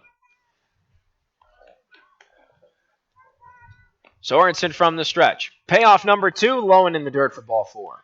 So that is the first walk issued by Sorenson. He sends Frieders to first on a free pass. That'll bring up Cameron Maciel. And if my scorebook is correct here, Tom, that's only the 2nd time in this game that the leadoff man has reached safely for the Royals in this game. Yeah, Jones doubled to left in the 3rd inning was the only other time. Maciel, first pitch is swung on and hit into right field for a base hit. Frieders round second. He's going to advance to third. Maciel's going to advance on the throw. The throw gets there in time, but it was off track. So Frieders is safe at third. Maciel, the single, advances to second on the throw. So the first 2 men are on the base path here for the Royals. They are in scoring position, and that'll bring up Bruce Spang, who was 0 for 2. A strikeout most recently in the book. Remember those little subtle things we were talking about earlier in the game? We just had an example right there. That throw should have gone to second base. It's a 7-1 lead. You keep the double play in order, and now with the throw being wide of third, the runner going down to second, and second and third. But that throw out in right field from Jackson should have gone to second base. Looks like we have an offensive substitution here for the Royals. Bruce Spang's day, the DH, comes to an end. He finishes 0 for 2 with a strikeout and a ground out. Jake Orvis, who is the relief pitcher for the Royals, he is now in the batter's box. Orvis played in the first game of the doubleheader yesterday. And Orvis went 3 for 3 with 2 singles, a double, and 2 runs scored. So obviously a very wise substitution here on offense for the Royals coaching staff. Sorenson still on the mound here for the Hardhats. In quite a jam. 2 men in scoring position, no one out here in the bottom of the 6th. Hardhats have a 7-1 lead. They're looking to keep it that way. But a base hit from Sorenson could cut the deficit to 4. First pitch from Sorenson, swung on, and that is hitting the gap in right center. It's going to drop for a base hit. It goes all the way to the wall. Breeders comes in to score. Here comes Maciel. He's going to score. The throw into second gets there, and it's a 2-run RBI double for Orvis on the first pitch that he sees, and now the Hardhats lead has been cut to 7-3. It goes back to what you said there, Tom. That was a great observation on those little things that add up. That relay throw gets in. Maybe only one of the runs gets in, possibly two. But you limit the damage. So now it's 7-3. Still no one out. Another man in scoring position. That's going to bring up Sam Evenson, the left-handed hitting first baseman. You know, the other thing, too, that coaches look at statistics. You walk a man to lead off an inning, and the percentage of runs that would score in that inning increases significantly on a leadoff walk, and that's what Jack did there. He walked the leadoff man. You want to make them earn their way on. First pitch to Evenson, rides high and inside, ball 1. 1-0 the count here to Evenson. He is 1 for 1 on the day. He had a triple and a run scored. It was the first of what are now 3 Royals runs. Walked the last time he was up. Here's Jake Orvis standing on second. 1-0, fastball called strike. Ball and a strike now the count.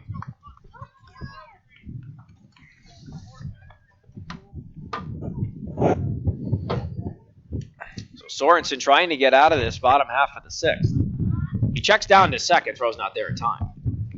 So we will wait for the 1-1 pitch.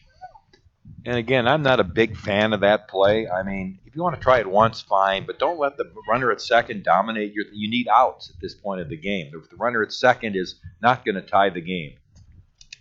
1-1, swung on and missed. Throw to third on the steal attempt, not in time. So Orvis steals third. He's now 90 feet away from making this 7-4. But Evenson, 2 strikes to his count. So the big thing here for Sorenson is get this out at the plate. Evenson down a ball and 2 strikes. Sorenson from the stretch deals. Breaking pitch misses high and outside. 2-2 now the count. Sorenson, again, 1 for 1. Has the triple. Came around to score. Walked the last time he was up. Even count at 2-2. Sorenson deals. Caught him looking. Strike 3. So that's the second strikeout in relief for Sorenson. Both of them backwards Ks. A big first out at the plate. That's going to bring us to Cole Miller. That was crucial for Sorenson to get that out. So now Cole Miller comes up 0 for 2 with an RBI ground out. First pitch is swung on, and it's hit to second. Wall charges, gets the stop, throw to first is in time. 2 down, but that does knock in a run. So it's another RBI ground out for Cole Miller, this time to second. And now the Hardhats lead has been cut to 7-4.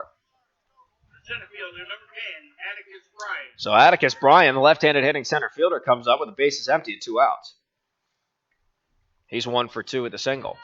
First pitch, swung on and missed. 0-1 the count here to Atticus Bryan. So an unfortunate inning here for the Hardhats, who've given up 3 runs on the power of 2 hits.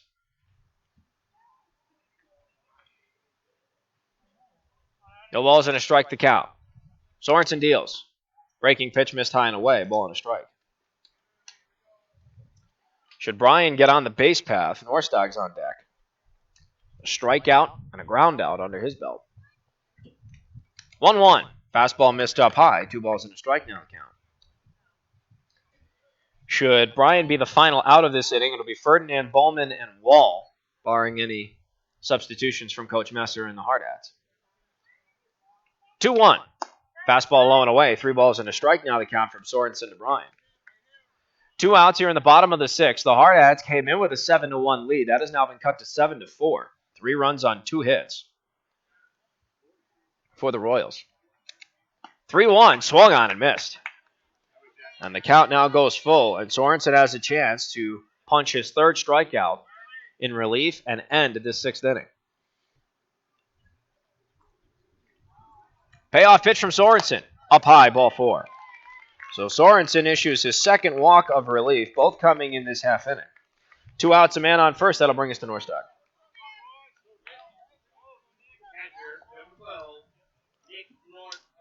So Nick Norstag, A strikeout and a ground out. He's 0 for 2 in this game. Has a man on first and 2 outs.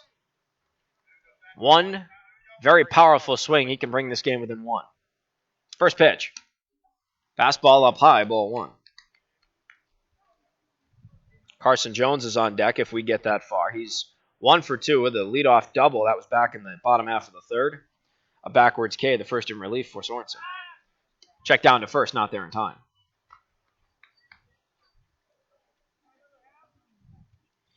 "7-4 is the Hardhats lead.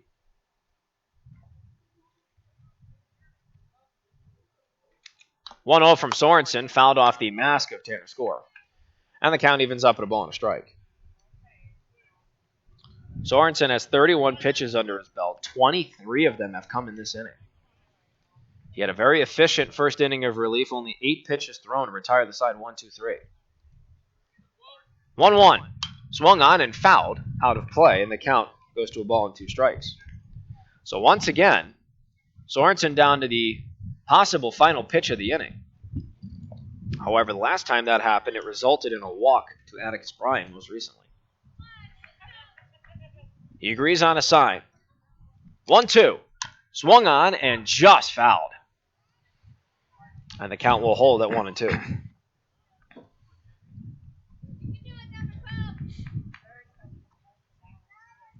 It's interesting. There's a number of pitchers, Mark. There's going to be some room for some roster pitchers by the time we get to the Firecracker tournament. There's several pitchers vying for a couple of pitching spots on the post-22 team. 1-2 misses high and away. 2 balls and 2 strikes. It's one of the understated competitive aspects of the post-22 Hardhats, competing to make that postseason roster. 2-2 is swung on and hit foul again out of play, and the count holds at deuces. Well, it happens every year, too. You'll have the Expos season develop, and you'll get a couple of prospects from there that they want to come up and see how they pitch with the varsity, and you may get some bullets move up to the Expos. So it's just like a farm system for post-22. 2-2. Swung on and hit high in the air to right center field. Jackson's charging. He is underneath it, and the ball drops. It's a base hit. Jackson gets the ball in to Luke Ferdinand. So it's a bloop single for Nick Norstag. That's going to keep this inning going. A 2-out single, and in the sequence of events, Atticus Bryant advances all the way to third. So it's a man on the corners with 2 outs. That is going to bring up Carson Jones. And now it looks like we're going to have a conference on the mound as Jason Hurst comes out to talk to Sorenson and his infield. The unfortunate reality of this scenario here, Tom, and I mentioned it in Atticus Bryant's at-bat, is now 2 at-bats in a row. 2 at-bats in a row, you've been down to the final strike to end this inning, and it's resulted in base runners. And I'm not sure in defense of Jack Sorenson, but that ball might have been caught out in right field by Hunter, or I keep wanting to call him Hunter Jackson, but Holden Jackson. Holden Jackson is Hunter was his older brother, played for post-22, and there's a steal of second and a double steal of home. And the steal at second is safe, which will drive in the run Atticus Bryant. 7-5 is now the Hardhats lead.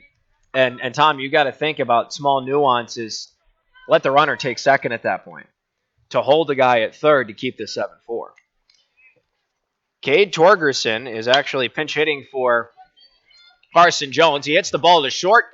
Bowman gets the throw, and it's in time, and that will end the bottom half of the 6th. But the bottom half of the 6th comes with a lot of damage done by this Billings Royals club.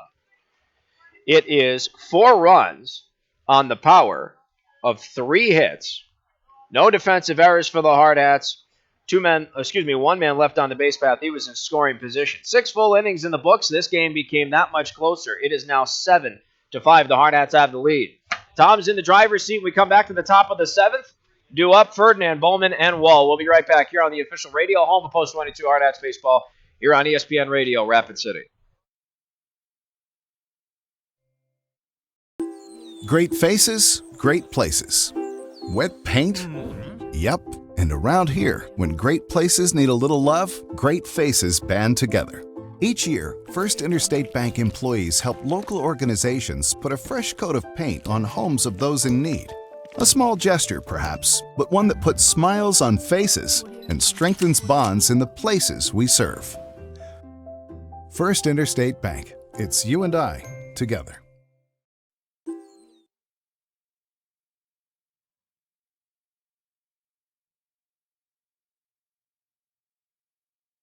Back on the air.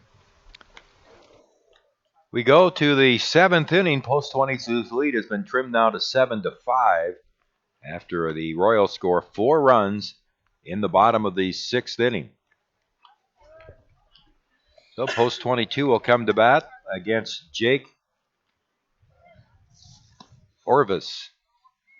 Oh, Cameron Maciel on the mound. No, I'm sorry. Orvis was relieved by Maciel. And Orvis moved out to center. Out and left is Cade Torgerson, who pinch hit for Carson Jones.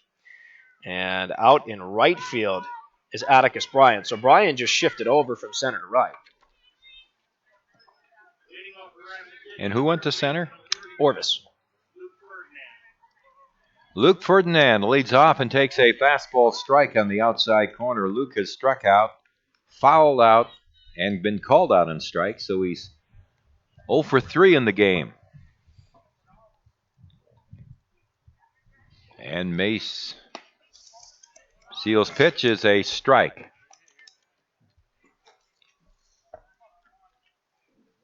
One ball, one strike.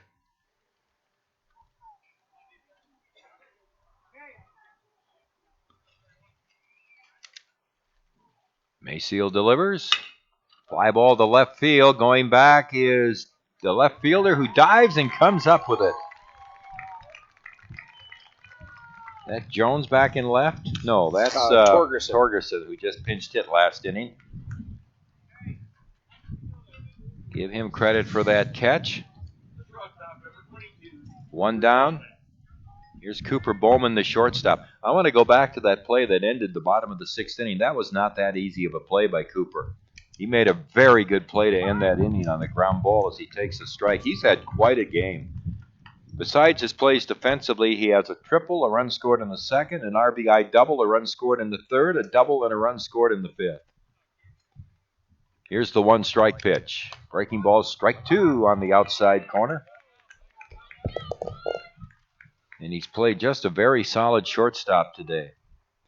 Tell you, that's going to make Coach Messer's eyes light up to see him providing the offensive punch. There's a bouncing ball hit to short. Coming in to field it is the shortstop who makes the play to first base for the out. Bukowski making the play, 2 down. And it brings up Tommy Wall, the second baseman. Tommy has struck out, single to center, knocked in a run in the 3rd, had an RBI ground ball out in the 5th inning. So he's 1 for 3. And 2 RBIs in the game for Tommy Wall. 2 quick outs. Maciel into his windup, and here's his pitch. Wall swings and drills it to center field. Orvis is in his tracks. He has it. And a quick ending to Rapid City's 7th inning. 1, 2, 3, nothing across for Post 22. So we go to the bottom of the 7th, by far the closest game we've had so far this season. Post 22 goes into the bottom of the 7th with a lead of 7-5, and you're listening to Post 22 Baseball from Billings on ESPN Radio, Rapid City.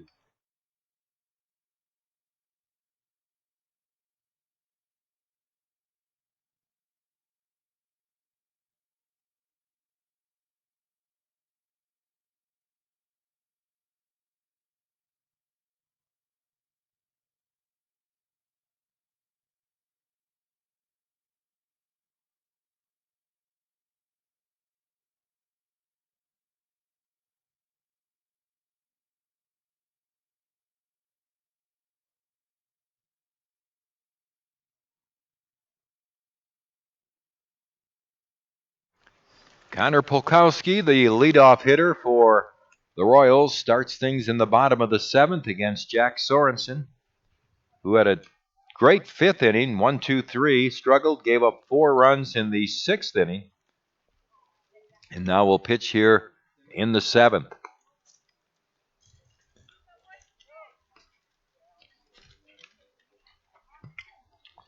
Yeah, he went from an 8-pitch first inning to a 30-pitch second inning of relief. Ran into some trouble there, allowing those 4 runs you were talking about. Like we said, his ERA went from 0 to 12 in this 2 innings so far. But I still think he's throwing the ball well. Sometimes you have to give the hitter credit on a good swing on a ball. Let's see how Jack throws here in the bottom of the 7th. Now, Polkowski is grounded out to third, to short, and hit back to the pitcher. So he's 0 for 3. Right-handed batter. He hits the first pitch and pops it up behind the plate. Score is coming back, but won't have a play. 1 strike.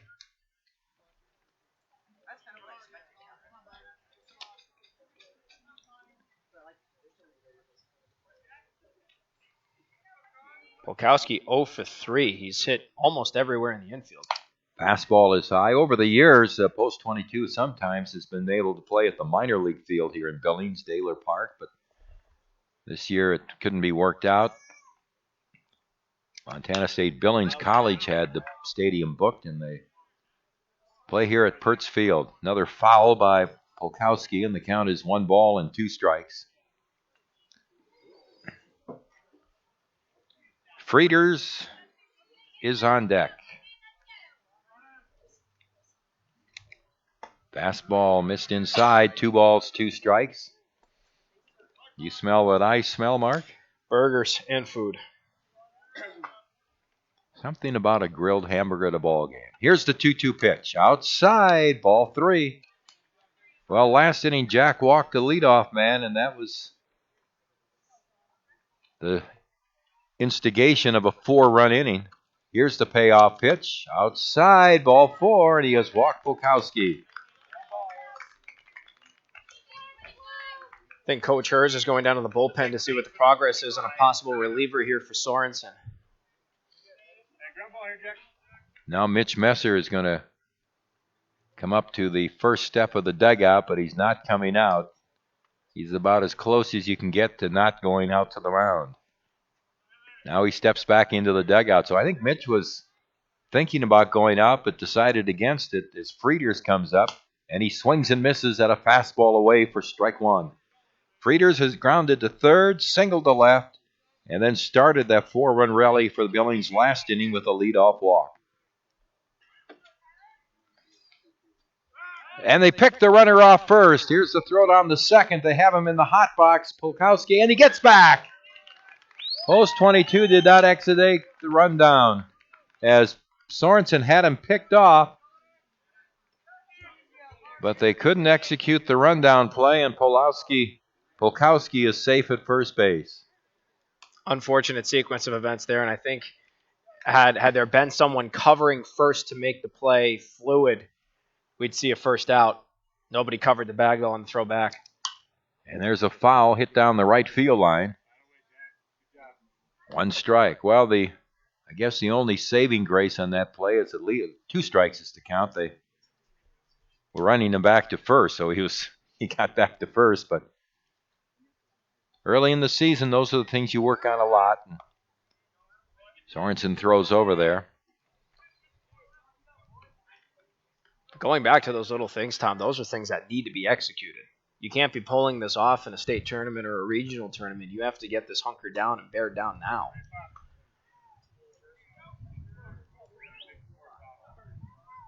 Preparation is something I'm going to harp on. The regular season prepares you for postseason play. Got to get that preparation down. There's a strike. Right at the knees, and Frieders is caught looking. Big strike out there for Sorenson to get that first out here in the 7th inning. Jack picks up his 3rd strikeout, and it brings up Cameron Mayseal, the pitcher. Mayseal is flied to left, struck out, single to right, scored a run. He hits a high fly ball into center. Solano's got a beat on it out there, comes in to make the catch for out number 2. So a couple of good pitches there by Sorenson, the strikeout of Frieders and the fly ball on the first pitch to Mayseal. And now Jake Orvis coming up. Good for Sorenson to just reset, keep it simple. Like you said, 2 great pitches. Orvis had a 2-run double. Pitch is a throw to first by Score, but the pitch was a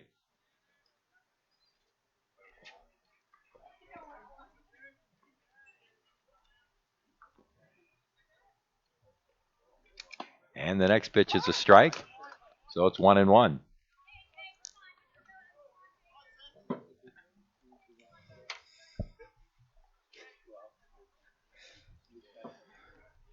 And the pitch. Breaking ball in for a strike. 1 ball and 2 strikes. So now Sorenson within a strike of finishing the game.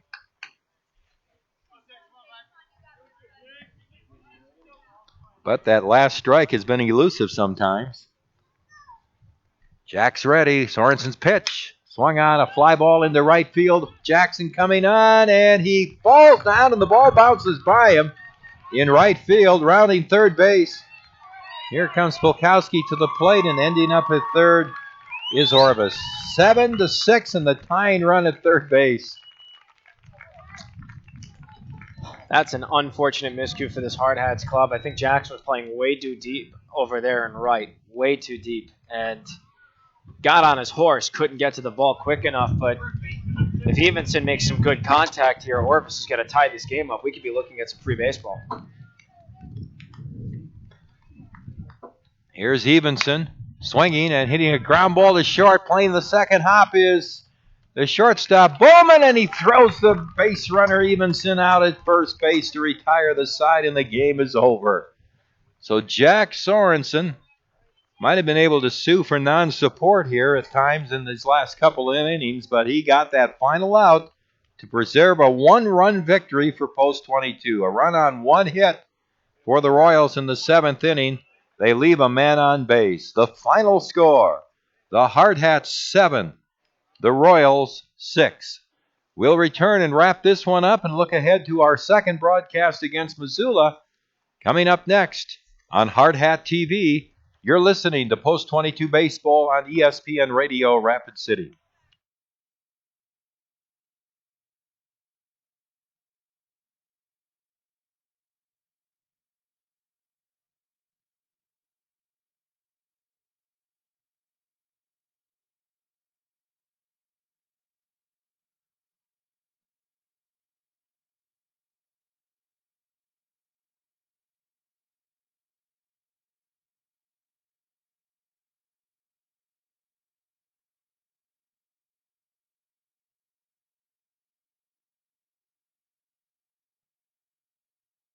Back to it. 7-6 win for Post 22, and it's always nice to win. And I guess now we can say this, but I don't know if he would have said it if Evenson would have tied the game or something, but it was kind of nice to see Post 22 pressed at the end of a game. And after the blowout wins they've had, and winning this one after getting out to a 7-1 lead. They give up 4 runs in the 6th, 1 in the 5th, but hang on to win 7-6. And Jack Sorenson pitched better than his log would indicate because of some defensive miscues, not errors, so to speak, but balls that got out into the outfield that fell for hits that probably should have been outs, and that really brought the Royals back in the game. But nonetheless, Post 22 wins. They're now 4-0 on the season, Mark. And like I said, it's a good win, a contested game, and some pressure moments there in the 7th inning. And I talk about all the time how preparation is so critical and what the Hardhats do off the field and on the field. Well, we just saw some great on-field preparation. That was a tough jam, especially for Sorenson, who was spending his first games as a member of this Hardhats varsity club. So good to see that his composure didn't waver, but his teammates really have to help him out. I completely agree with you 100% that Sorenson, a lot of times there in these last 3 innings of relief that he pitched, was hung out to dry. You look at what Will Moore did in 4 innings, allows 1 run on 4 hits. Well, all of a sudden, Sorenson comes in and it's 5 runs allowed on 4 hits. He struck out 3. He did walk 3 too, so he got himself in a couple of jams with some leadoff walks here and there, but his fielders really have to step up. And we turn to 2 plays in right field that could have been made to either end innings or make innings a little easier with an overthrow, or rather a throw to the wrong cutoff at one point, and then just the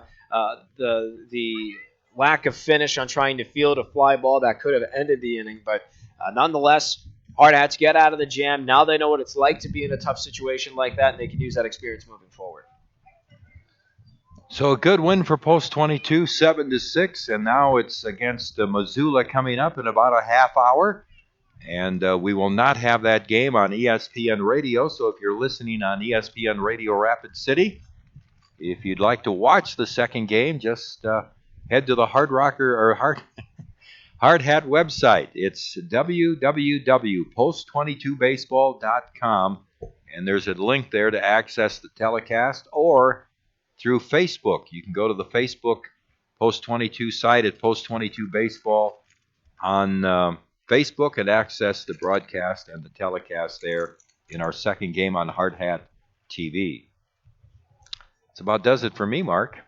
Yeah, statistically across the board for the Hard Hats, who get the narrow 7-6 win. It was 7 runs on 11 hits with no errors, 6 men left on the base path, 4 of which were in scoring position. And on the other side of things for the Billings Royals, who go to 0-3 on the year. For the Royals, it was 6 runs on 8 hits with 1 blemish defensively, 5 runners left on the base path, also 4 in scoring position. Like Tom mentioned moments ago, we will not be on ESPN Radio Rapid City. We will return you to normal programming and then gear you up for the NBA Finals. For those looking to tune in to our second game and our final game of the weekend, we are on Hardhats-TV on post22baseball.com, on the live stream on Facebook. For Tom Rudabush and myself, Mark Minetti, as well as Dustin Heumann, our director, that does it for Game 1 out of 2. We'll take a quick recess. We'll be right back with our second game, the Missoula Mavericks against your Post 22 Hard Hats.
Okay, we're back. Well, we're not on ESPN radio right now, Mark, but we welcome all of our viewers who are watching our game on Hardhat-TV. You've accessed it either through the Post 22 website at post22baseball.com or through Facebook at Post 22 Baseball. And we are looking forward to being able to do this because we carry all the games as we're planning on to on Hardhat-TV, but with no radio coverage, we hope people switch over, and if you're interested, you can watch the game. Absolutely. It's great that we have this service, that we're not just tethered to terrestrial radio. We have another way to reach out to our fans, and for family members not located in Rapid City or not at the games, they can watch their loved ones play this great sport. So great to have that medium where, as you put it eloquently yesterday, we are worldwide on Facebook and on Hardhat TV on post22baseball.com. It just adds to the fun for us because regardless of where we're doing it, we've got a game to call. You know, it's been such a joy working with you because just your vocabulary. I've been educated terrestrial radio. I mean, I would never have even comprehended the term it like that. And that you are a magnificent work of art. Your mother and father must have been very special people. Oh, my parents are the best in the world, no doubt about that. And your grandma? And my grandmother too. Yes, she watches and listens to every game all the way from New Jersey. So what's her name? Lena. Lena. Hello, Lena.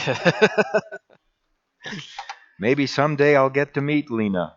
She sounds like a great lady. She hasn't come out to Rapid City just yet. We're trying to get her to come out. Who knows? Maybe she comes out for Thanksgiving this year during some rush hockey games. Maybe she comes out for a summer and takes in the Black Hills. We'll see what's in the cards. Missoula's 9-4 going into this game, so they played 13 games already, and Post 22 is 4-0 after that first game, 7-6 win over the Billings Royals. Post 22 is going to face a pitcher today, Mark, that Dylan Barkley, number 2 on the staff for Missoula, and he's 3-0 on the season. So we might see some really good pitching on the Missoula side, and obviously a good team with a 9-4 record. Absolutely right. It'll be a big test for this Hard Hats club, and you got to keep in mind how the last game ended for the Hard Hats. They had a 7-1 lead, and within the last 2 innings, the Billings Royals came all the way back and really put the Hard Hats on the ropes. But you have to credit this Hard Hats club for sticking up for themselves the way they did. They came through with the win at the end of the day. This Missoula club is going to be a tough test because, as Coach Messer put it, they're not going to overpower you.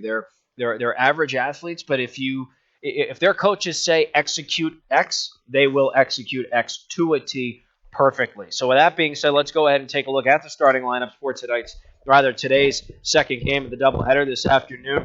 There was a coin flip because there is no clear home field advantage here for either side. The Hard Hats won the toss. They are batting in the bottom halves of the 7 innings we have in regulation. So we'll go ahead and take a look at the team batting in the top halves of the innings. That is the Missoula Mavericks.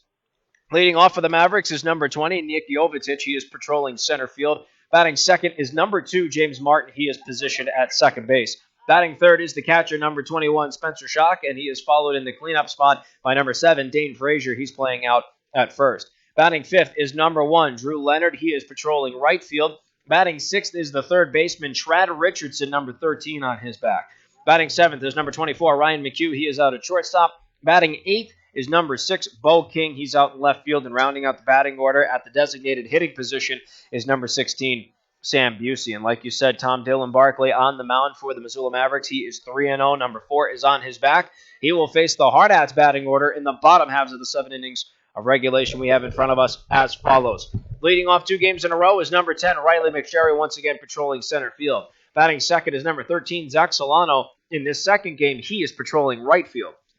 Batting third is number 21, Timmy Paris. He will resume his normal duties as the catcher of the Hard Hats. And in the cleanup spot is number 23, Eric Petrie. He will be the designated hitter for today's second game. Batting fifth is number 20, Will Moore. He had a great start in Game 1. He will get the nod at first base here in Game 2. Batting sixth is number 22, Cooper Bowman, off of a 3-for-4 performance in which all 3 of his hits were extra base hits, once again positioned out at shortstop. Batting seventh is number 12, Connor King. He will patrol center field in the second game.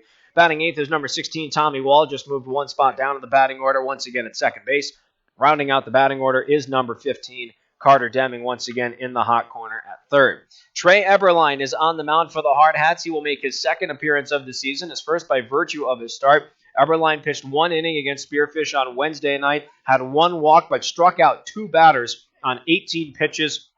Didn't allow a single run to come across against the Spearfish Spartans. So it's another beautiful day for a game.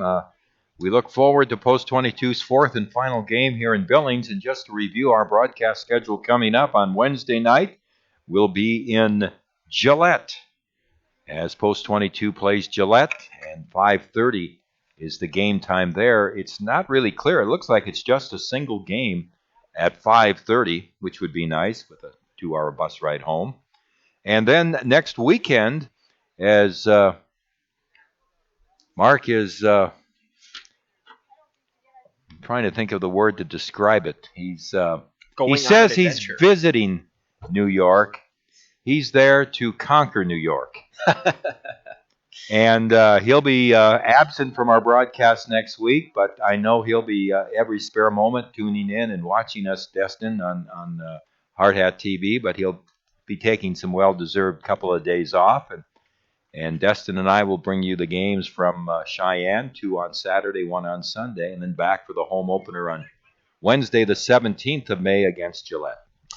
Hardhats are taking the field right now.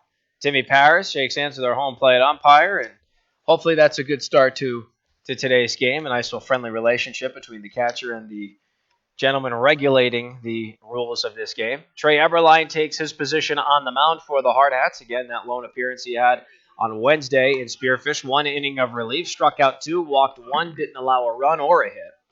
You know, we talk so much about players going on to college, and, some have, in the back of their mind, pro baseball aspirations, even minor league. Timmy Paris, who we talk so much about, he's been such a leader on this team, and over the last few years, he wants to become a doctor. He wants to go to medical school. That says he's got a lot of brains between those ears, I'll tell you. But wow. Timmy will be a success at whatever he goes into. So. Oh, you're absolutely right. I had no idea about that. That is spectacular. So Eberline takes his practice pitches towards Paris. Looks like he's working some off speed. He threw a couple fastballs in there, so his velocity is good. We can hear the pop of Timmy Paris' glove from here. Eberline will face the top 3 in the Missoula order. Nick Jovetic, the center fielder, followed by James Martin, the second baseman, and Spencer Schock, the catcher. The Missoula Mavericks will face Eberline on the mound, paired up with his battery mate and catcher, Timmy Paris. Defensive alignment at first base, it's Will Moore. At second, it's Tommy Wall. At shortstop, Cooper Bowman. And in the hot corner at third is Carter Deming. Left to right in the outfield, Riley McSherry, Connor King, and Zach Solano.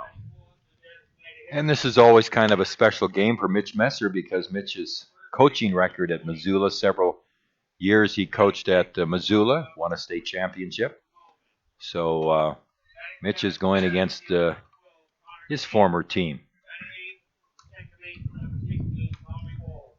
Mitch served for 2 years under Dave Plouffe as an assistant coach, and then has been the head coach now in Dave's retirement for 5 years. Wow. So here is Nick Jovetic, the center fielder. He's a left-handed batter. Trey Eberline's first pitch is swung on and missed, and we're underway.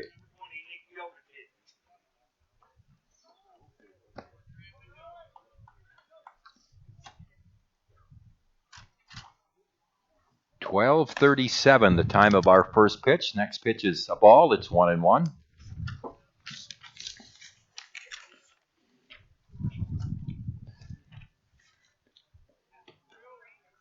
Missoula's 14th game of the season already. There's a strike. Good fastball from Eberline, and it's 1 ball and 2 strikes on Jovetic. Try saying that 5 times fast. I have trouble saying it once. Slow. Swing and a foul back. Still a ball and 2 strikes to Nick.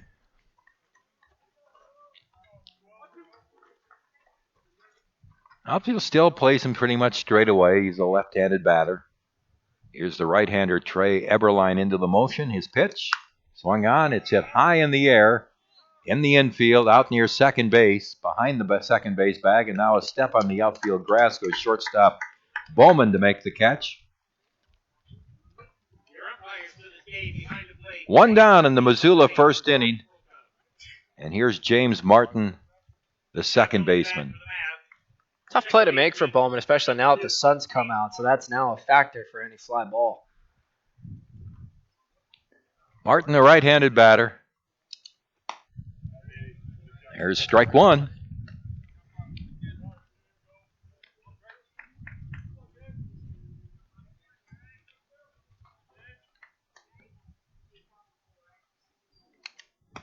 And outside, 1 ball, 1 strike.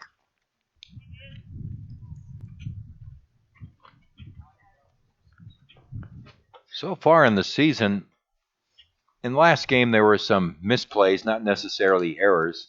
But Post 22's defense has been pretty solid. I guess more so on the infield and the outfield. 2-1 the count. You're watching Hardhats-TV from Billings. There's another one hit high on the right side. On the infield, another pop-up. Will Moore calling for it. Out number 2. Going back to that infield defense, Tom, especially on the left side with the savvy of Cooper Ballman and the quickness and the rocket of an arm on Carter Deming, that's a great left side of the infield at short and third. But even when Tommy Walls played a very solid second base.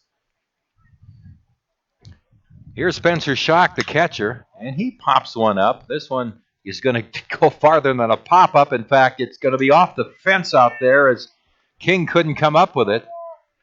And heading to third base is Schock. Boy, that ball really carried. I'm looking at the flag out there, and you can see why now. It is blowing straight out to center field. That ball looked like maybe a routine fly ball, and it got up into the jet stream and really sailed. And Connor King made a great attempt on the ball. It just went off of his glove to the fence. He got a bad start on it, but he recovered as best as he could. Dave Frazier up the first baseman. And there's ball 1. So 2 outs and a runner at third for Missoula. Post 22 has never trailed so far in the season.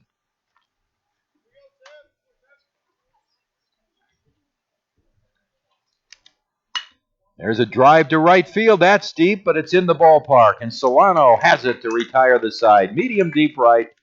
Frazier lines out. Eberline pitches out of that 2-out triple. No runs on a hit. And 1 man left on base. No scores. We go to the bottom of the second here on Hardhats-TV. Great faces, great places. Wet paint? Yep. And around here, when great places need a little love, great faces band together. Each year, First Interstate Bank employees help local organizations put a fresh coat of paint on homes of those in need. A small gesture, perhaps, but one that puts smiles on faces and strengthens bonds in the places we serve. First Interstate Bank. It's you and I together. So a 2-out triple, but Trey Eberline works around that. And Post 22 comes to bat now against Dylan Barkley, who's 3-0. Regarded as the number 2 pitcher on the Missoula pitching staff, so we should see a pretty good hurler here for the Missoula Mavericks. Post 22 trying to extend their season-beginning winning streak to 5 in a row. Well, every game has been closer. It has. It really has been. 18-2. Then we had 13-3. 6-2. 7-6.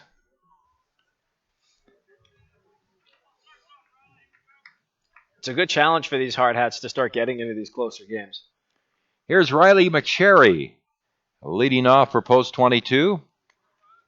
Riley on the season now has had 3 hits in 8 at-bats. He was 0 for 3 in the first game. Had a walk.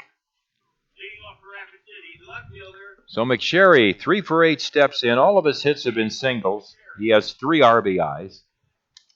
and takes a pitch down low from Barkley, and it's 1 ball and no strikes.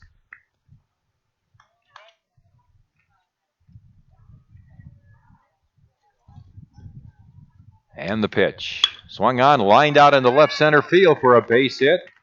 Hustling over is King to pick the ball up. McSherry's going for 2, and he will make it standing with a double. Riley McSherry has his first extra base hit of the season, a line drive double to left center.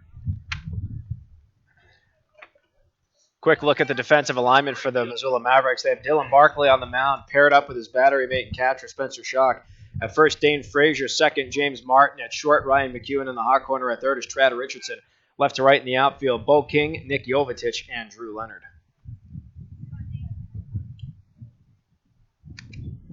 And a breaking ball misses inside to Zach Solano, the right fielder for post 22, with McSherry at second. Solano is now 5 for 15 on the season, .333, a triple, a home run, and 3 RBIs. Zach was 3 for 4 in the first game. Hits a ground ball to short. Moving towards second is the shortstop, McHugh, to field it and throws to first base for the out. But McSherry advances to third, and there's a good example of the base running we talked about in the first game with the ball hit behind the base runner. McSherry immediately went towards third base, knowing there was no real shot for McHugh to throw him out. It's all about that commitment to what you're going to do. At the second, you start to second-guess yourself. That's when you get into trouble. So Timmy Paris up with a chance for an RBI. Timmy on the season, 8 for 15, still over 500, and 8, count them, 8 RBIs in the team's first 4 games. Infield is back. And the count is 1 ball, 1 strike.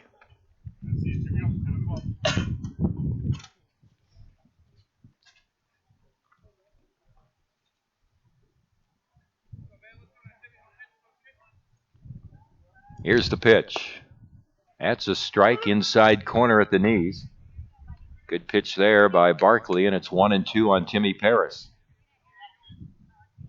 Eric Petrie is in the lineup as the designated hitter. He's on deck. Got kind of shaken up in that first game. Swing and a miss. Took some speed off the pitch. It was down. That was a very good pitch. You can tell right away that this is going to be the best pitcher we've faced so far this season. Number 23, Eric Petrie. Here's Petrie. Before he left the game in the first game, he had a triple in 2 at-bats and a run scored. There's a wild pitch in the dirt, and that's going to allow McSherry to score.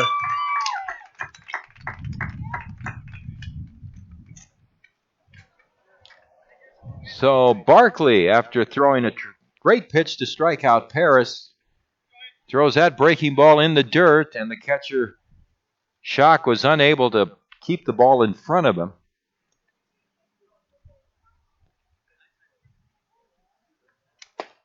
And there's a strike.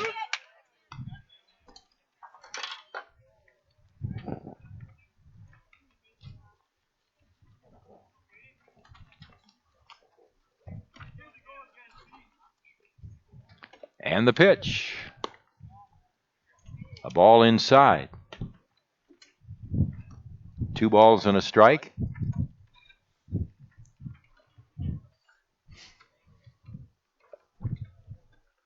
Petrie is 6 for 11 on the season. Rolls one to second base, fielded there by Martin. A throw to first for the out, and the inning's over. But a wild pitch with 2 outs and a runner at third gives post 22 the lead. And that advancement from second to third by McSherry pays off with a run. 1 run for post 22, 1 hit, nobody left on. End of 1. Half of inning. At the end of 1 full inning, post 22 leads 1-0 over Missoula here on Hardhats-TV. With more than 300 pediatric experts in 35 specialty areas, Sanford Children's offers the care that matters to your family. At the Castle of Care, we are committed to bringing in the latest and most advanced technology and services to care for your children. And having the largest team of specialists in the region means your child can receive expert, individualized care close to home. At Sanford Children's, we promise to put your family first. To learn more, visit childrens.sanfordhealth.org. With more than 300 pediatric experts in 35 specialty... Not McHugh. Top of the second. Trey Eberline will face the number 5 hitter, Drew Leonard, to lead off. Sometimes when we take Hardhat-TV on the road, we don't always have the best accommodations or best angles to be able to shoot the game. One strike here to Leonard. And Destin's done a real good job trying to work through this fence that we have in front of us. And now the environmental conditions, because he can't have the computer overheat.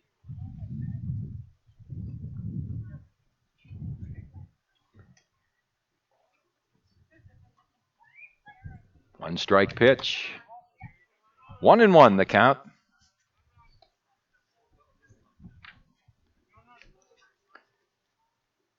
Eberline gave up a 2-out triple in the first inning. Here's his pitch. Outside. 2-1.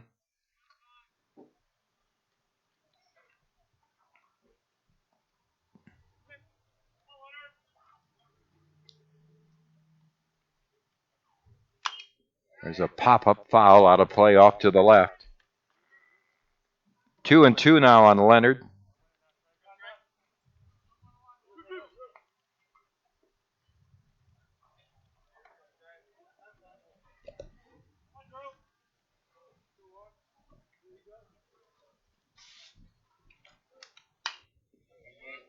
So Leonard hangs in with a 2-2 count after that foul ball.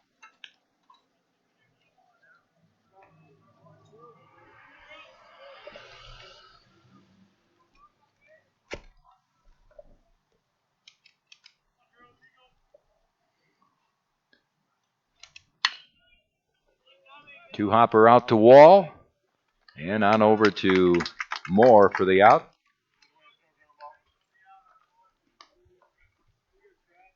Wall, I should say, made the play. Did I say Moore?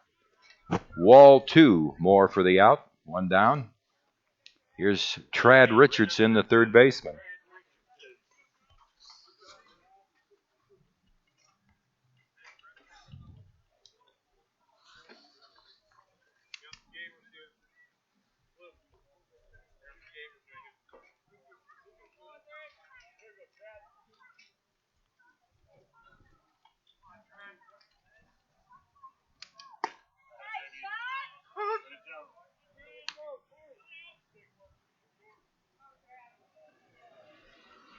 It's a good fastball in there by Eberline to make it an 0-1 count to start. 2 strikes now on the foul ball by Richardson. You notice with Eberline,